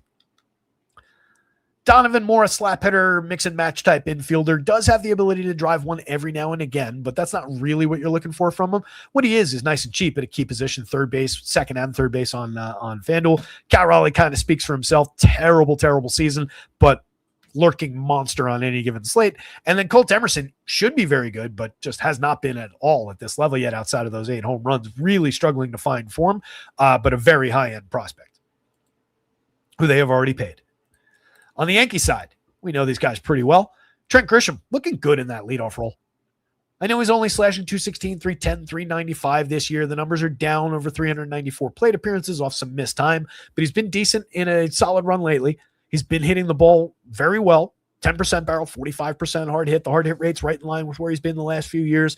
Barrel's down a few points, but it's at least double digit and climbing. Low strikeout, high walk should lead to more on-base opportunities. So we've got a little misfortune in play for the low-end numbers with Trent Grisham around some batting average on balls in play. We've got some missed time in play around the home run and the stolen base total. He's carrying a 341 xWOB under that ugly 312 actual. Should have no issues getting to decent-looking numbers over the last month and a half of the season.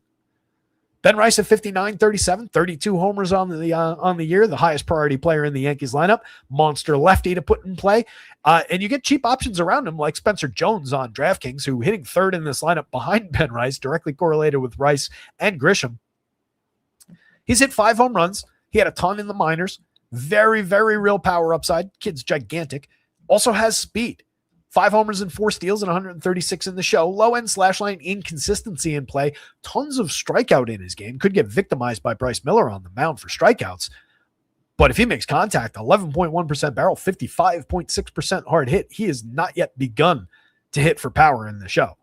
So that's a great price. You get that 3-man at 44.33 apiece, 13.3 total. That's not a bad way to attack Bryce Miller in Yankee Stadium.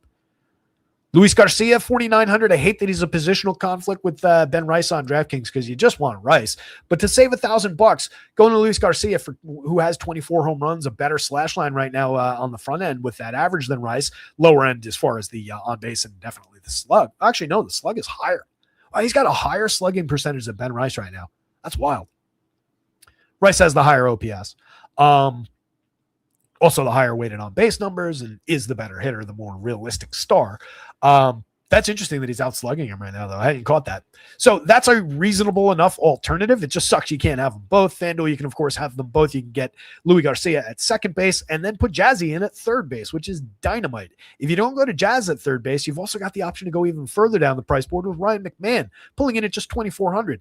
10 home runs, low-end season, but we talk about it all the time, guys. He's a former multi-time 20 home run hitter. Some benefit from Coors Field, sure, but he has always put up double-digit barrels and extreme hard hit rates. This year included 48% hard hits, 10.3% barrels. He just should be more expensive against a right-handed pitcher. 4.25% home runs allowed by Bryce Miller this year. They're mostly circumstantial, but as I just highlighted, he's been struggling with it lately. They've come on nothing in terms of the premium contact, but a lot of fly balls.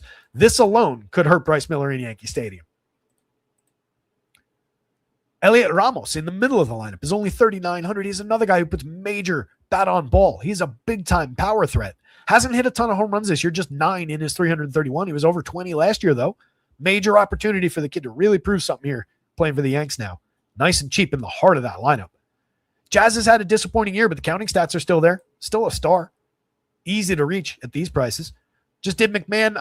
Austin Wells has gotten crazy cheap. All you need is one good piece of contact out of him. He's very capable of doing that. He's much more in play on DK at 22 than on FanDuel. And then the burgeoning star for the Yanks. We'll see if he ever gets anywhere near that, but everybody's fallen in love with the kid fast, partly based on his just outstanding defense. He's made a few highlight plays already at shortstop. Love it. Pair of home runs on the board also, 286, 375, 571. Nice way to get your career started, kid. Keep it up. 13.3% barrel. What you got to love about Lombard is he's cheap. 3,000 at shortstop on DK, 24 on FanDuel. Wrap him back around to the top of that Yankees lineup. You're in business.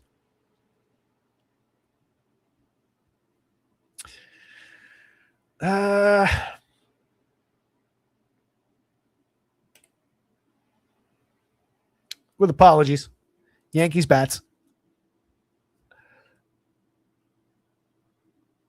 Yankees bats, Bryce Miller on either side, Will Warren, Mariners bats. Everything is playable, though. I'm intrigued by Warren coming in at lower ownership than he ought to at that 97, by far the highest DraftKings price. If that happens, that makes him a good play. If he's highly owned at that price, it's probably a mistake. So just know that. Best pitching matchup on the board. Rainer Suarez against Jose Soriano. Not bad. Suarez coming in at 25.5% strikeouts in one of his better years, 3.32 ERA, at 3.27 xFIP. Outstanding. He's been very good at keeping the ball in the yard, just a 1.42% home run rate allowed, a 4.9% barrel. Outstanding in inducing weak and medium contact. He is allowing a little bit of launch, 13-degree average launch this year. It was right about that last year. In previous seasons, it was lower, mid-single digits, but just getting it done a little bit differently. This season hasn't burnt him in any way. So still a good limiter of home run upside, having a big impact on any kind of home run marks that the Blue Jays would be showing, and they don't really hit for much power anyway. Only Kaz Akamoto has any kind of power showing, 24 home runs on the season. Vladdy still only has 7. 7. It's wild. So I like the upside for Suarez, 9,000, 9,400. One of the top projected pitchers on the day. Fire away. No issues with it. The one wrinkle to throw in is maybe the low strikeout, slap hitting nature of the Blue Jays against a mostly ground ball, weak contact oriented pitcher. You can see how they might be able to just BABIP their way to a little bit of success. But Suarez doesn't really lose anybody to walk. They don't really draw a ton of walks. So there's not going to be a lot of free opportunities here. They're going to have to earn them, and I like his upside to beat them. Soriano at 87 at 93, 24% strikeout, but too many walks, 11.3% walk, 13.2% swinging strike rate is great. He's got very good ability to miss bats and just lives and dies by what happens around those walks. Does he put guys on base and then they capitalize, or does he get his way out of it? 3.24 ERA, 3.73 xFIP, 4.10 SIERA. You can see the sliding scale of expectation there still is not totally normalized for his season because he was just utterly outstanding through the first 10 starts.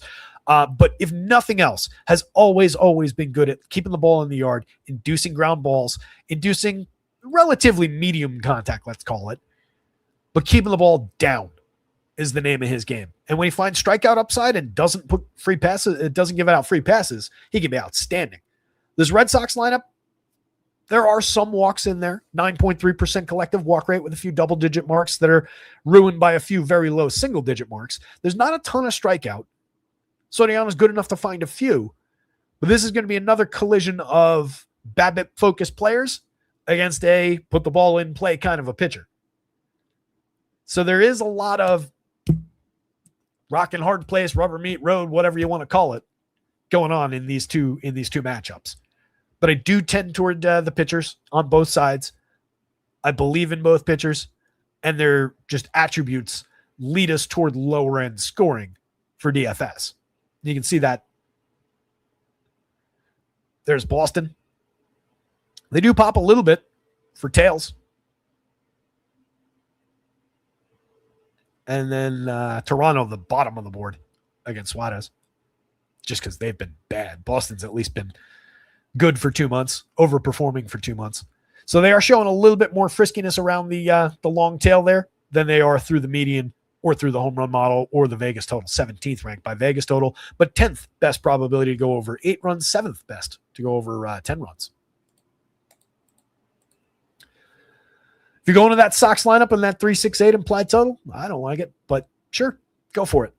Continue to ride the wave. It'll never break. Yoshida, 31, nice and cheap, 29. That's a good hitter. Should be a good hit for average type player. Very low strikeout, medium walk rate, put a lot of balls in play, and capable of hitting them pretty hard. 44% hard hit rate, 6% barrel rate last year. Diminished somewhat so far this season, but some upside and a good spot for him in the lineup leading off. Ceddanne Rafaela, hitting for power, 16 home runs, 16 steals on the board this year. I've talked plenty about how that slash line over another 200-300 plate appearances would inevitably crater around that 288 xWOBA, but he continues to get it done, and the counting stats are valuable for what we're looking for here. Adley on his new team at 42 at 3,000, 8 home runs on the board in 289 plate appearances, had really rounded back into form after cratering over the last couple of years, and then has missed some time. He's only just getting it back, so I don't know that we rush to roster him, but very playable in the 3 spot in this lineup if you're using the Red Sox. Wilson Contreras at 5,000. Willier Abreu, your 2 priority bats.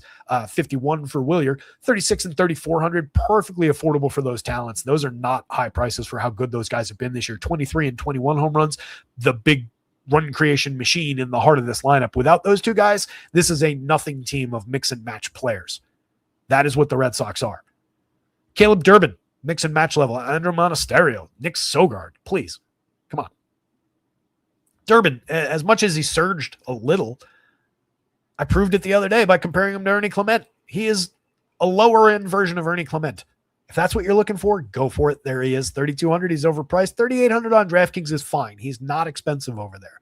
Third base, that's fine. At 32 on FanDuel, that is the absolute ceiling of what you would want to pay for a Caleb Durbin type. Jarren Duran, terrible season from him, but a lot of quality in years past and still good for counting stats, even with this awful slash line. 16 homers, 17 steals, solid for runs and ribbies. Not a terrible option if you're already going Sox. On the Blue Jays side, McAdoo came up in Discord yesterday. Was asked if he was a good play. He was min-price yesterday with second base eligibility. It looks like he's first base, third base today for 23, third base only on FanDuel. The answer to that question, despite a pretty poor 32 plate appearances so far in the show, is a big resounding yes. That is a talented guy, multi-category contributor through the minors. He's 24-ish now, so on the back end of like appropriate age for even AAA, should be here in the show now and starting to find some success. But really appealing DFS numbers, great spot in the leadoff role. Considering that we still get third base, I'm fine with it. If it had been first base instead of second base only, that would have been problematic. Like it a little better at second, but I'll take it at third. That's a playable piece, but it's a bad spot overall for the team from the lowest end stack ranking going up against one of the higher end pitchers on the board. So McAdoo, if you go Blue Jays, sure, but not a reason to go there. Brett Bateman, another light hitter with a little bit of speed upside, a little bit of on-base skills, but you don't want both those guys, and you're not going out of your way to get Brett Bateman in your life. Vladdy is still in there somewhere. I don't know if he ran over a voodoo priest's son one night in the middle of the night, driving outside Toronto or something and got cursed. But my God, whatever's going on, he's got to get figured out between now and next season because this has been ugly. 4,000 though, 2,900 though. You're not leaving him out if you're going to the Blue Jays. That is still their best player. Even by the numbers, he's still one of their best players, bad as he's been. Alejandro Kirk is interesting, particularly on DK at 34. 26 makes him playable on FanDuel, but not instead of Vladdy. So you're going catcher, Util first base. I don't love that setup. Kaz Sakamoto, the only power hitter on the team, 24 home runs, a 12.5% barrel rate. Up and down season, 31.2% strikeouts as well. Totally unreliable. Andres Jimenez is interesting at 2,900, but not particularly great at shortstop. Second base is a better spot for him. 8 home runs, 16 steals. If you're going to this team, he gets into the mix a little bit, but lefty is not going to do him any favors against the high-end lefties, so not a good spot. And then you get 2 slap hitters and a guy who does not succeed all that frequently, lefty, at the bottom of the lineup. Clement and Straw are righties, just maybe succeed, put the ball in play, beat it to first base. Jesus Sanchez is a guy we're usually really interested in, but against a lefty like this, who limits barrels, who limits power and premium contact and induces weak and medium, there's a lot of recipe for failure around Jesus Sanchez, a player I'm usually recommending from this lineup. So I don't love that. That's why he's hitting 8th today. Let's go Suarez, Soriano. Red Sox over Blue Jays, but pitching focused in this one.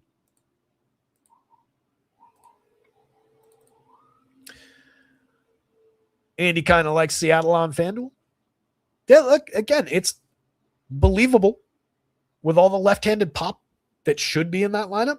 Like, think about if you had this spot in April, but like, on today with this weather and everything, these conditions, but just with what we thought of the Mariners, what we thought they were going to be back in April for home run hitting and offensive upside, you'd be in love with that spot, even with Will Warren being good.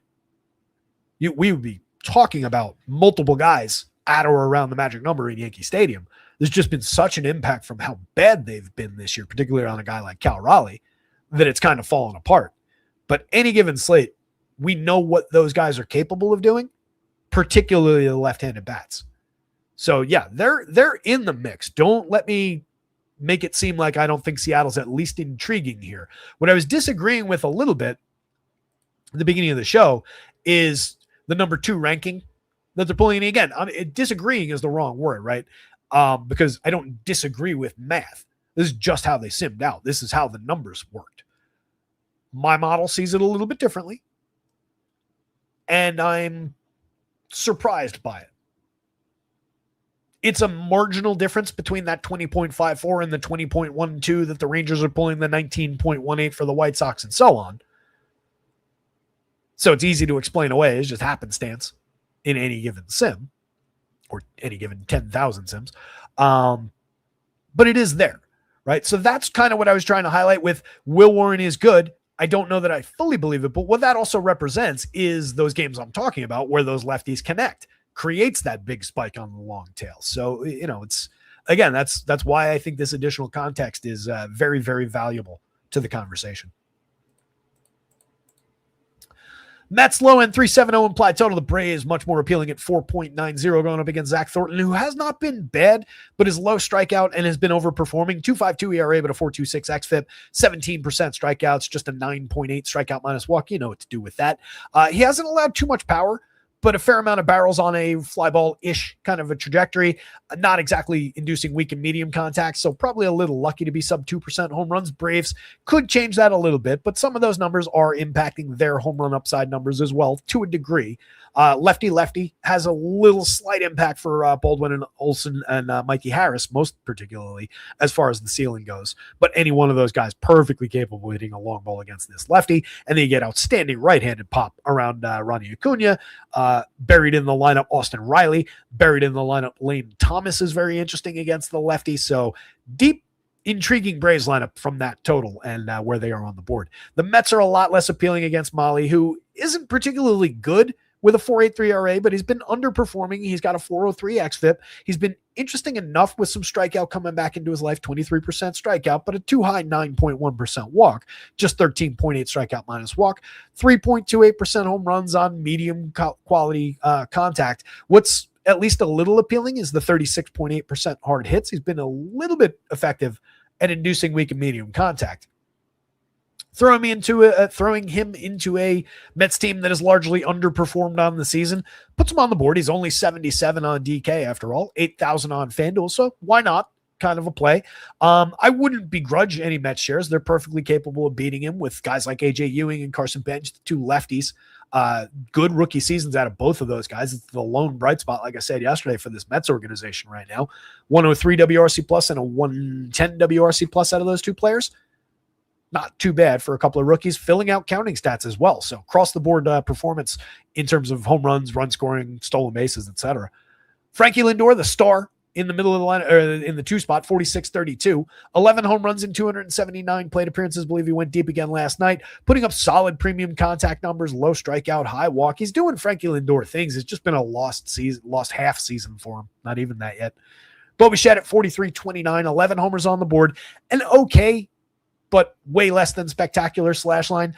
A 320 league average xWOBA to shoot for with his well below average 302 actual. The premium contact numbers, the hard hit rate is way down.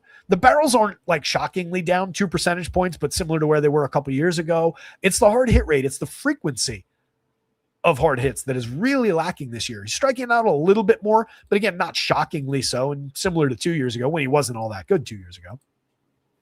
There's a better player in there with Bo Bichette, and any given slate upside, just as a line drive, put the ball in, play low, strikeout type guy, he's always at least in the mix at third base for cheap prices. Lubob at just 35-28. At some point, pokes his head back up for the end of the season, I would imagine. Could be here against Molly. Molly's a gettable starter. That's a very cheap price for a guy with the skills that Lubob brings to bear. We haven't seen much of them this year, though. Jared Young is really appealing at 29-25. 7 home runs and 228 chances, and a wealth of premium contact upside. Francisco Alvarez destroys baseballs when he makes contact with them. 13 home runs and 307 chances this year. Fair amount of strikeout in his game, but he's drawing walks a little bit better this year. He's really appealing. 344 on base, 344 weighted on base, and a 347 xWOBA to back it all up. So that's just a good player. And where you need catchers, they haven't really noticed price-wise. Brett Beatty, able to drive the ball. Hit a big home run, I want to say yesterday, maybe the day before. 8 on the board for the season in a low-end disappointing year after hitting 18 last year in a pretty solid season that was a little under-discussed. He had a 111 WRC+, 324 weighted on base. He had another 10 points of xWOBA to go to deliver even more. So I was expecting a little improvement this year, and he's been knocked down across the board. But that's still an intriguing bat if we're going to the Mets because he's gotten cheap instead of more expensive, and he plays multiple positions, including second base. Luis Torrens, I'm not going to instead of Frankie Alvarez. Talk through a little bit of the Braves, but again, Acuna's your superstar. Drake Baldwin's a high priority bat. No issues with him or Matt Olson, lefty-lefty. Those are 3 high prices at the top of either site, so it makes them a little bit more difficult to reach from that perspective. 12th by value on FanDuel, 10th by value on DK, but 4th highest Vegas total, reasonably comparable tails to everybody except the Dodgers in there. So not a bad option from the middle, and that nice juicy 4.90 in Vegas. Matty Olson's got 35 home runs on the board. Baldwin's hit 20, 356 on base from Baldwin, 343 on base out of Olson to set the table for guys like Ozzie Albies, find a ton of success for just driving runs in. He's driven in 64 runs on the season, 258, 315, 436 hitter, 20 home runs. Harris has 20 home runs and 67 ribbies. So those guys are just punching that ticket every time they get those opportunities with well-struck balls. Up and down performers for sure. There's nothing consistent about either of those guys, but they're both very good and capable of delivering slate-breaking games. Mauricio Dubon, mix and match player with a little bit of positional flex for fair pricing. Getting down to the bottom of the lineup, as mentioned, Lane Thomas at 35-28 has found tremendous success against left-handed pitching over his career. He's hit 10 home runs on the season, low-end slash line, but the Braves went and got him to fill this role against lefties, and that's an interesting bat at 35-28. Him and Austin Riley as a pair with power down the bottom of the lineup is appealing. Thomas could also just get on base, set the table for a Riley home run, and find some cheap correlated scoring down there. So this is a nice, solid 8-man lineup. And then you get Sean Murphy at the bottom. He's been mostly lost over 25 plate appearances this year. He was mostly lost over 337 plate appearances last year, but at least hit the 16 home runs, found some games with premium contact, 13.2% barrel rate in that mess last year. So any given slate, monster upside for 2,600. It's just positional conflict with Drake Baldwin. Half the price, similar power from the opposite side of the plate against the lefty, though. You can find reasons to play Sean Murphy. Braves bats. Tyler Mahle. That sounds weird. Mets bats, I think. Is it Mets bats or is it Zach Thornton? You know what? Nah, it's Mets bats. I don't love where they're ranked. They look a little bit better for the shorter DK slate, particularly around that 7th ranked value mark. And then where their ceiling numbers are, I think it's reasonable to put them over the pitcher. So Mets bats and then Thornton.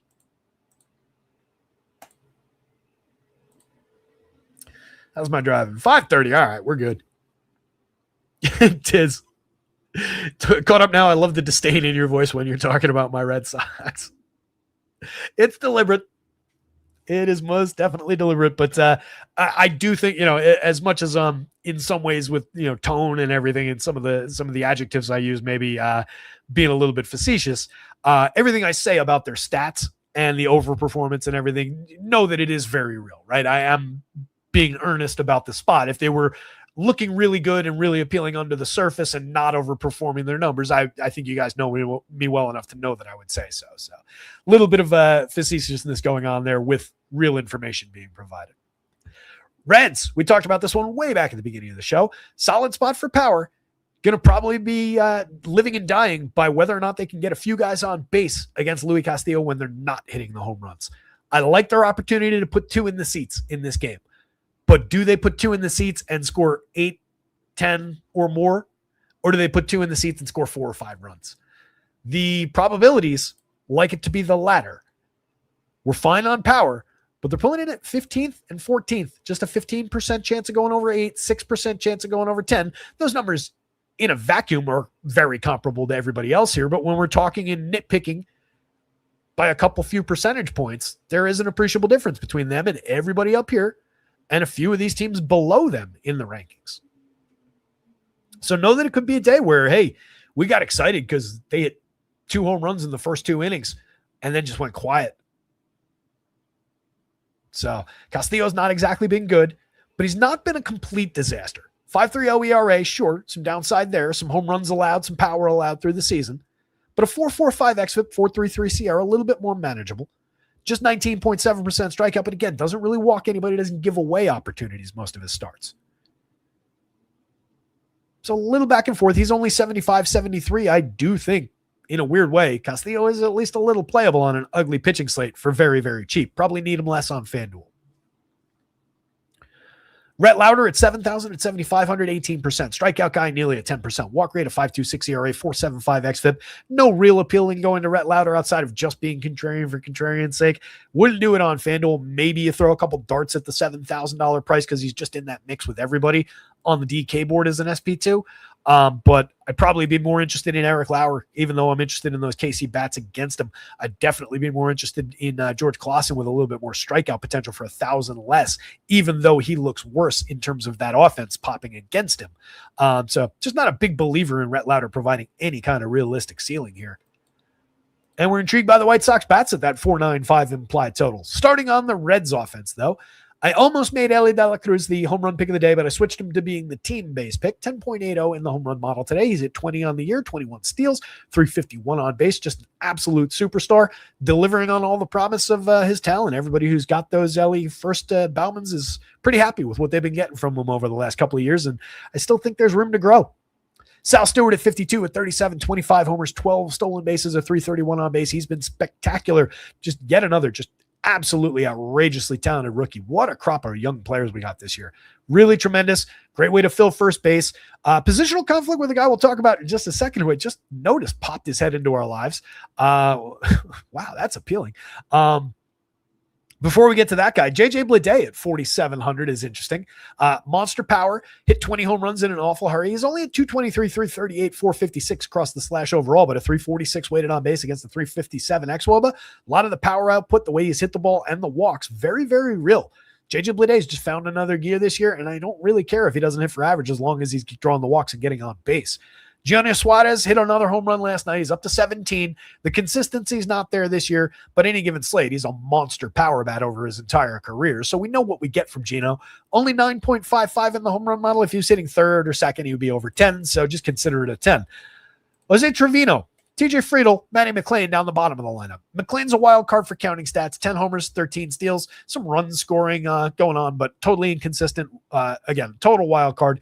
Friedl, not giving you much at the plate this year, has been a little better for counting stats in years past. Jose Trevino more here to frame pitches. He has hit 4 oddball home runs in 94 plate appearances, but that's in no way who he is at the plate. And then we get Michael Toglia on this team. Michael Toglia, excuse me. 2 plate appearances so far in the show this year. He's only 2,200 with outfield eligibility to go with it on FanDuel. First base only sucks on DraftKings because it's a conflict with double the price Sal Stewart. Michael Toglia, once upon a time, was Sal Stewart in terms of expectation for his power hitting. It never really developed. He hit 25 home runs in 458 plate appearances 2 years ago as a Rocky, 11 in 337, and a total disaster of a season last year. Year before in 152, he blasted just 4 home runs. You can see the consistently low batting averages, the consistently low on-base percentages, the below average, even in the year where he hit the 25 home runs, below average WRC plus mark. But a 238 ISO, even with Coors Field factored in. There's very, very real power in Michael Talia. There's also a whole bunch of zeros, as any of you guys who were with us over those seasons who played him, because we talked about him those days, discovered. In the minors, let's see, this year, 273, 373, 547, a 135 WRC plus, a 273 ISO, 22 home runs and 402 plate appearances. He's 27 years old, playing his games in AAA, so take that with a grain of salt as far as that production goes. But that looks a lot like the guy who hit 30 home runs across 495 minor league plate appearances back in 2022 with, I want to say, Albuquerque. And then the guy who hit those 25 home runs for Colorado 2 years ago. Maybe Michael Talia is back. He's back in lineups. He's back in our DFS lives, and he's in the middle of the lineup in an intriguing spot, and he's very cheap. And I tell you what, people are not going to play him that much. He's probably got more appeal on that FanDuel board where you can get both him and Sal Stewart and Gino. It's third base, by the way, Sal Stewart on his conflict, stupid positioning. Anyway, really interesting. And then, after all that, the home run pick of the day, Hector Rodriguez, 2,300.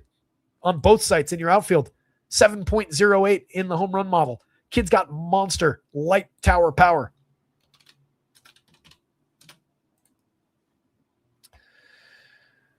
He had 27 home runs in 455 plate appearances, 274, 347, 533 slash line in the minors this season. Playing as a 22-year-old, by the way, so on the younger side of the minors. Last year, 575 plate appearances, going from high A up through AAA. Double A up through AAA. It was split season, 345 in Double A, 230 plate appearances in AAA. Hit 19 home runs, also stole 15 bases, slash 283, 336, 450 combined.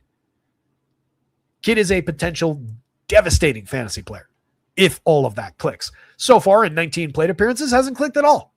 Taking your chances, but he's your home run pick of the day. I like the upside going up against this version of Louis Castillo.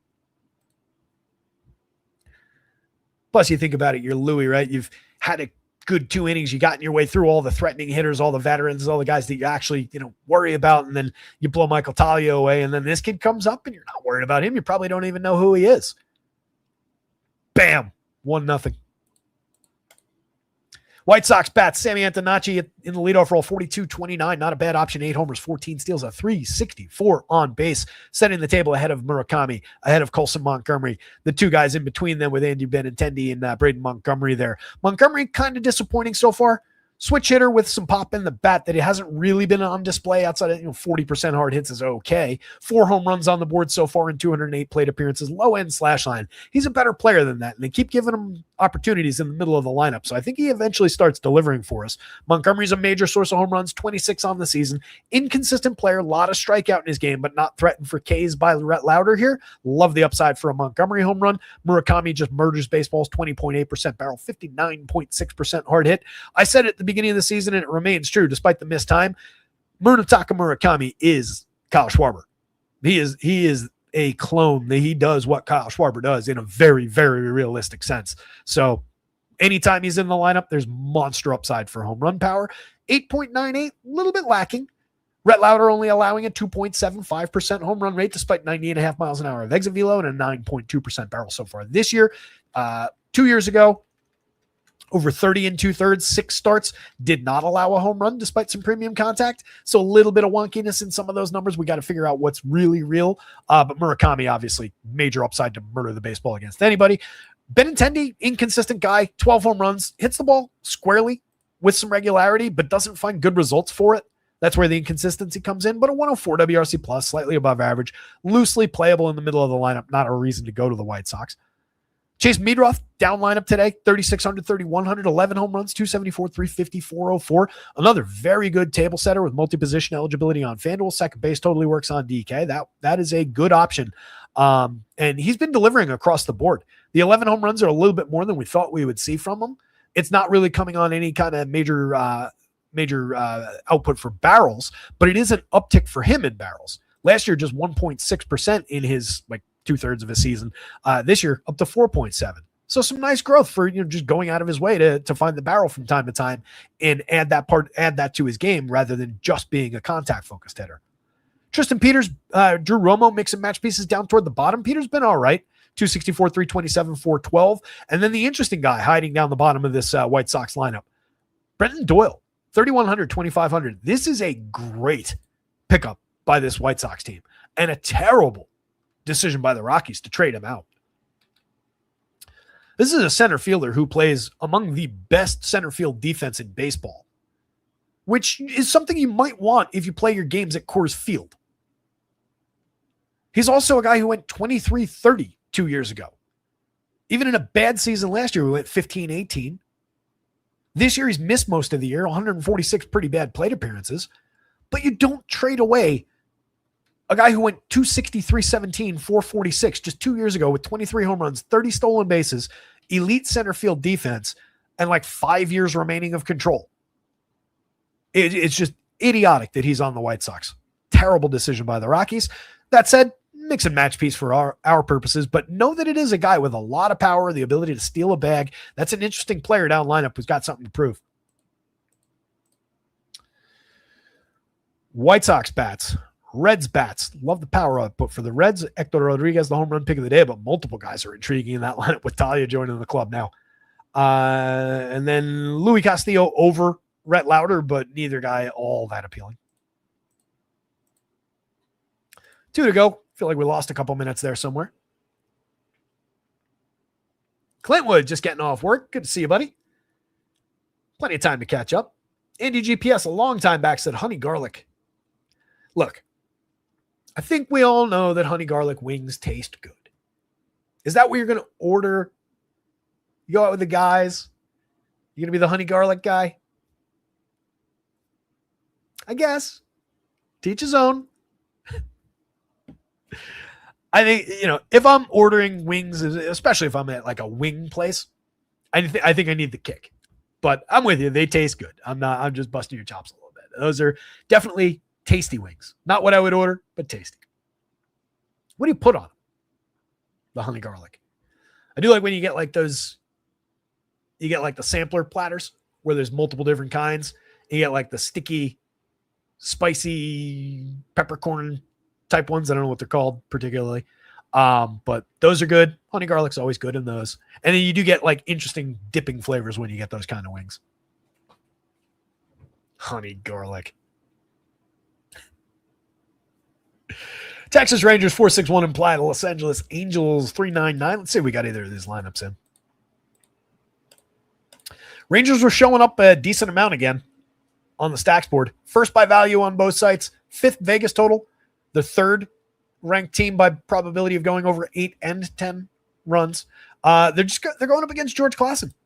I think the kid is good. I think he's got a bright future. I think he's going to be a good strikeout pitcher. You can see right now, though, over 3 starts, 8 2/3 innings in the show, 17.3% strikeouts against 26.9% walks. So when we talk about strikeout minus walk rate, what number are we looking for, guys? That's right. We're looking for 20. I heard you all say it. He's at negative 9.6. That's the worst number we've talked about all season. It's an unfair sample size, but he's been a disaster so far in the show. He hasn't found it. He is very erratic as far as control and command goes, but he's got interesting stuff. I just don't think we're there yet. So Rangers bats, most likely very much in play. Klassen, most likely in a lot of trouble. 6,200, 6,000. Every now and then, I think a value dart on either site is not inappropriate. Over 19 starts in the minors, 3.96 ERA, 88 Ks in 91 innings with some upside, and started to increase the punch outs as he found form over the last dozen or so starts. Going back in time, 6, 7, 11, oddball 0 strikeout day. He was out of the game after 4 1/3, blew up that day, actually, it looks like. 5 strikeouts, 9 strikeouts, ripped off 6 in several starts before that. So there is strikeout potential. But again, not fully developed. Cal Quantrill on the other side, there's no strikeout potential. 15.8% this year, similar numbers in years past. 3.62 ERA, dramatically overperforming that 5.04 xFIP to 4.69 Sierra. This is not a good pitcher. Maybe he gets through the lousy Angels and their sub-4 implied total with okay numbers. 7,200, maybe even gets you there for DFS purposes. Still unlikely to put up the quality start on FanDuel. 62 on DraftKings is more of a reasonable value bin conversation. But know that you're taking a low strikeout, pretty bad pitcher. He did spike a 7 strikeout game with only 1 earned run allowed on 2 hits over 5 1/3 against Tampa Bay of all teams, 3 starts back. Followed that up with 4 Ks, 1 earned run, but 3 runs allowed on 4 hits over 6 against San Francisco. Threw an inning the other day. What was that? Threw an inning in relief the other day. Missed that. Just faced 3 hitters, was out of it. Didn't strike anybody out, but didn't give anything up. Also just, reasonable expectation of that would limit his potential to go more than 6 innings. So maybe over here a dart or 2, not really appealing over here. Angels bats maybe more in play that might be suggested by that 399 total, as we saw when we talked about them wherever the hell they are. From the low end spot here, but with some value marks, with some home run mark, and with respectable numbers through the ceiling scores. So maybe some sneakiness around the Angels, but totally unreliable team. Know that you're throwing darts if you go there.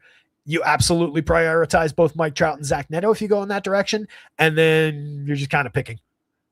Wade Meckler for direct correlation. If this is the lineup that you get, sure, over 196 plate appearances, he's gotten on at a 369 clip, which is interesting ahead of Trout and all his power. Trout, as inconsistent as the season might be, as much as he's only hit 20 home runs in 451 chances, the premium contact number is pretty outstanding. 17% barrel rate, most notably. Nolan Shanuel, just a table setter, but if you get him ahead of Zach Neto, that would be ideal. Hitting between Trout and Neto makes a lot of sense. When Trout and Neto are both ahead of him, it doesn't really make sense in this configuration of the lineup. But Neto pays off a little bit of power upside, 48-33, not a bad option at shortstop. Bad slash line on the season, but 20 homers, 15 steals, pretty good through the counting stats. 102 WRC plus. Room to grow and get back to expected form as well. Vaughn Grissom, a mix and match infielder. Denzel Guzman, same thing. Josh Lowe, even lower end than that in the outfield. Tyler Heineman, no real appeal outside of the min price at catcher. And then Moises Ballesteros, maybe a wild card on DK at catcher. 2,800, 9% barrel, 47.2% hard hits, 6 home runs and 205 chances earlier in the season. Got himself traded out of the Cubbies organization. Now here in Los Angeles, kind of glad it wasn't Owen Ayers, the rookie who I drafted in the dynasty team, who's the up-and-coming kid for the Cubs at catcher, who was rumored to be going to Los Angeles. But Ballesteros does have a little bit of realistic left-handed power to throw at Cal Quantrill from that cheaper price at catcher on DK. So if I'm going to this team, he's probably my 3rd highest priority guy, honestly. It's probably 1, 2, 3 right there. As a 3-man, that's not completely crazy. It's 4,300 apiece. You get Mike Trout, you get Zach Neto, and a wild card Moises Ballesteros. I could play that upside. I think that's probably my favorite way to build this team, actually. I don't need Nolan Shanuel. If you wanted to go for the full 5-man correlated setup, I'd probably take, assuming this is the lineup, I'd probably take Meckler for cheap ahead of Trout. I don't know that I want to occupy first base with Shanuel, though. Much as he could set the table and pay off a Zach Neto home run, you could get the same thing out of Vaughn Grissom at second base for a cheap price.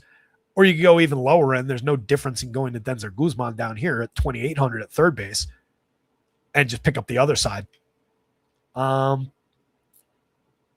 Best setup probably is go to Grissom at second, though. That's 39.40 apiece, 19.7 for the 5-man. I think that 3-man's the most appealing way to build, though. On the Rangers side, Jock Peterson in the leadoff role, 22 home runs now on the season, and the site still haven't noticed. 32 on DraftKings, 29 on FanDuel. Take advantage. He's going up against George Klassen, who maybe puts him on base via the walk. He's an 11.7% walk rate guy this year, 11-1 last year, 12-2. He's always been capable of getting on base, 343 on base for the season, or maybe Jock just blasts another one into the seats. Wyatt Langford, 46-32, 13 homers on the year, a strong second season from him, 121 WRC+. Overperforming if you're looking at that xWOBA, but that feels a little bit out of sorts based on the contact he's made. Right? If he was making, and it's a weird thing to say, right? He's not making last year's contact, so of course the number's there. But this is a kid who made this kind of contact last year, that kind of contact the year before in medium sample, and is dipped down to here. but is still finding the success through his slash line, through his results.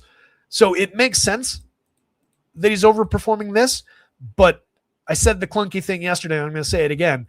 The expected weighted on base would be more in the 330, 340 range. So it's kind of a weird way of saying his expected number is not living up to what one would expect from a player of this kind of talent, but there's a reason, right? It's because he's lost so much in terms of barrel and hard hit. That is something that we would expect he gains back as time goes on and starts paying off even more upside. So it's a really good player, really good option, hitting second in the projected version of the lineup. Corey Seager at 43.31, monster power from a shortstop, always in play. A low-end season across the slash line for him, but he's much, much better than that, as his 335 xWOBA would indicate. We've talked a lot about Nimmo all season, cheap in the outfield. They haven't noticed how hard he's been hitting the ball, how consistently hard. 52% hard hit rate, 13 home runs on the season, a 373 xWOBA under that pretty good already, 346 actual. Ezekiel Duran mix and match, Evan Carter mix and match in the outfield, Austin Wynns, Nicky Lopez, just replacement level type talents, and then Jake Berger with a lot of power upside, 10.7% barrel, 46.2% hard hit from an increasingly cheap first baseman, 29 on FanDuel, 36 on DraftKings. He's hit 19 home runs. You're not expecting consistency if you go there. You just want the one good piece of contact that hopefully travels, 4.75 in the home run model today. Rangers bats. Angels bats. George Clausen, Cal Quantrill.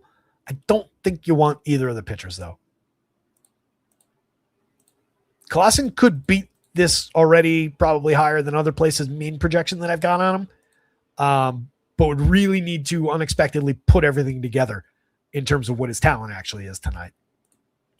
Last game up, we talked about the potential friskiness of the Kansas City Royals in similar ways to what we talked about from the Angels, but they also rank out better for value. They're sixth most likely to go over 8 runs. They're eighth most likely to go over 10 runs and compare very favorably with the teams ranked everywhere from second down through seventh. They're right in that mix as far as those ceiling probabilities go. A little bit lower end rankings for some of the through the projections. A little bit better looking on the shorter DK slate, but fifth ranked by home runs, going up against a very gettable lefty in Eric Lauer. Lauer's been better since joining the Dodgers overall, but the season-long numbers, 4.89 ERA, 5.45 xFIP, 5.66% home run rate on an extreme fly ball trajectory, allowing an 11.3% barrel rate. That speaks to the upside for at least these three guys with Bobby Witt, Jack Caglianone, even lefty, Sal Perez with his monster power that's still lurking in there. Then you just start running into the question marks. Where do we go outside of those three guys? Carter Jensen, a little diminished even against the bad lefty here. Starling Marte, not one he once was as a category filler, but is finding a 9.9% barrel rate in limited action from the right side. Maybe gets interesting at 28-23, very cheap outfielder who fills categories when, once upon a time, but again, isn't that guy anymore. Michael Massey from the left side. I'm interested in the ability to put bat on ball, find some line drives, the occasional home run, maybe drive a guy in, but just a mix and match option lefty at second base. Isaac Collins, Kyle Isbell, pretty thin down toward the bottom. Nick Lofton, pretty thin in the leadoff spot.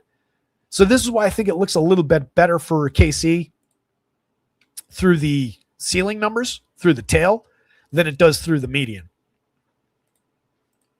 Their average game, their most likely outcomes in that mid threes to 5 to mid fives type range. But when we do find those power games from most particularly those three guys, they'll live and die by that as far as those ceiling numbers. I don't think you want Eric Lauer. 79 on FanDuel is not at all appealing. 65 on DraftKings, you could at least argue for the value shares. Royals are coming in sub 4 implied for a reason. He's been making it work a little bit better. Since joining the Dodgers, but he was a disaster last time out at Wrigley. 6 earned runs on 11 hits over 4 innings. Only struck out 1, allowed 2 home runs, but had a solid 6-inning game. Only 1 hit against Seattle, 4 strikeouts. Even in a good game, though, that's not a monster fantasy score with just 4 strikeouts, a walk, and the 1 hit. Phillies allowed 3 earned runs. Colorado, he allowed 3 earned runs in against Colorado in Los Angeles. 3 earned runs on 9 hits over 6 at the Athletics. Mostly solid. A couple other meltdowns earlier in the year while he was with Toronto. So bargain bin option at best over here. against an underperforming Royal squad. And then on this side, you get Mason Black following Daniel Lynch. Lynch probably good for 2 innings today. He went 1 2/3 in his last outing as an opener, so we'll probably see him for 2 if all goes to plan. He could probably put away the who would it be, Kyle Tucker. And then you just get Mason Black. All of that is just a target for Dodgers bats. 5.36 implied total. They look pretty tremendous, as mentioned several times already and shown several times already. They lead the world across the projections and home run categories, the Vegas ranking, and most notably, well out ahead of the field in their probability of scoring 8 or more runs, and essentially doubling up the field in their probability of scoring 10 or more. Not quite double, but good enough for government work. So the Dodgers look like spectacular chalk today. If you go to Dodgers bat, Shohei Ohtani kind of stands alone, 65.41, easy to reach with everybody else on this team. You know, at least affordable on DK and most definitely underpriced on FanDuel for their quality. Andy Pias is more than a $5,000, $3,300 option. 19 home runs, 11 stolen bases, a 118 WRC plus on the year. Freddie Freeman remains an outstanding all-star caliber first baseman at 305, 378, 472. He's hit 15 home runs. The power is maybe a little bit lighter than one might have expected, but he's having a tremendous year. 371 weighted on base against the 376 ex-Woba. He's one of the best players in baseball. Max Muncy, monster, 3 true outcomes hitter, 22 home runs, 13.2% barrels. Even against the lefty opener, we don't worry about it as long as he's in the lineup. Even if he gets a plate appearance against the lefty, which does knock him a little bit, we'll take the other opportunities against the righty.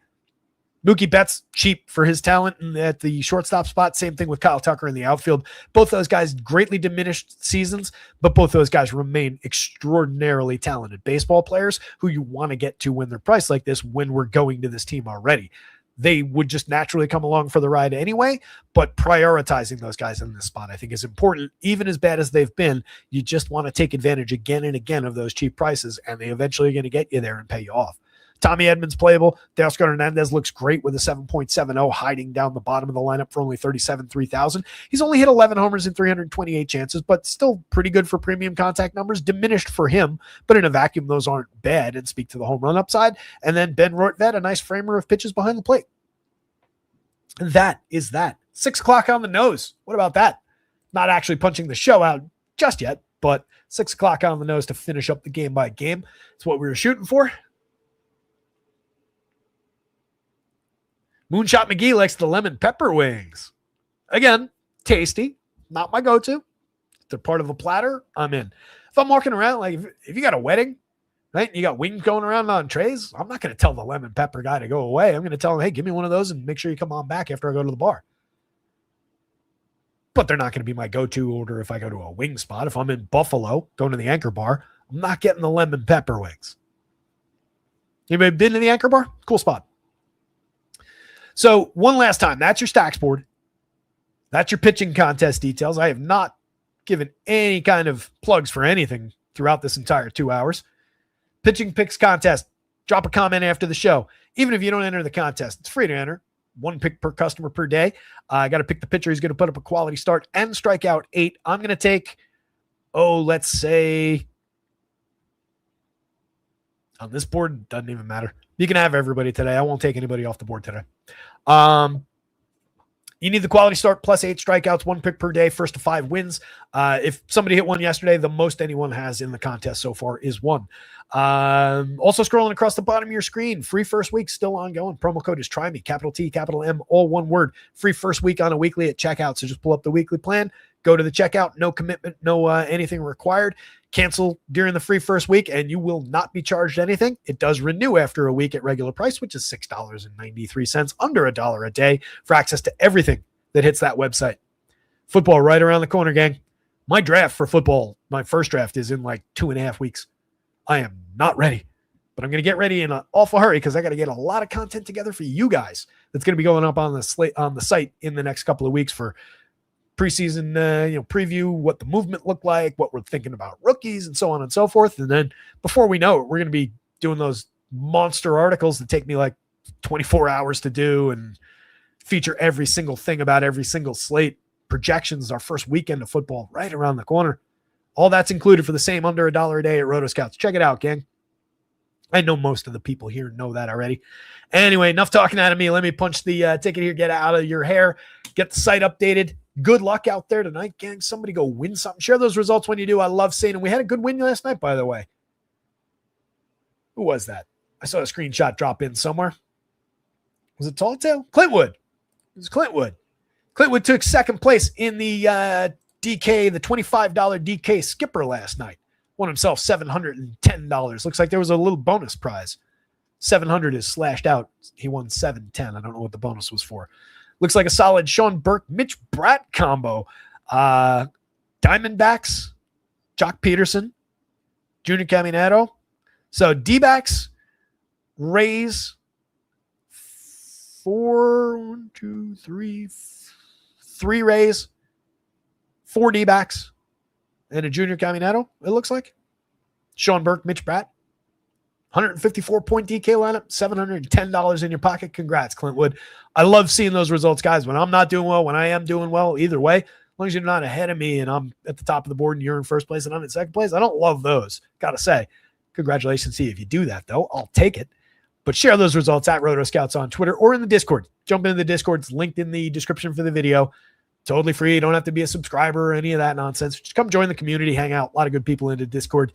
Just shooting the shit, kicking jokes back and forth, and so on and so forth. Let me get out of here. Go get them, gang. See you tomorrow.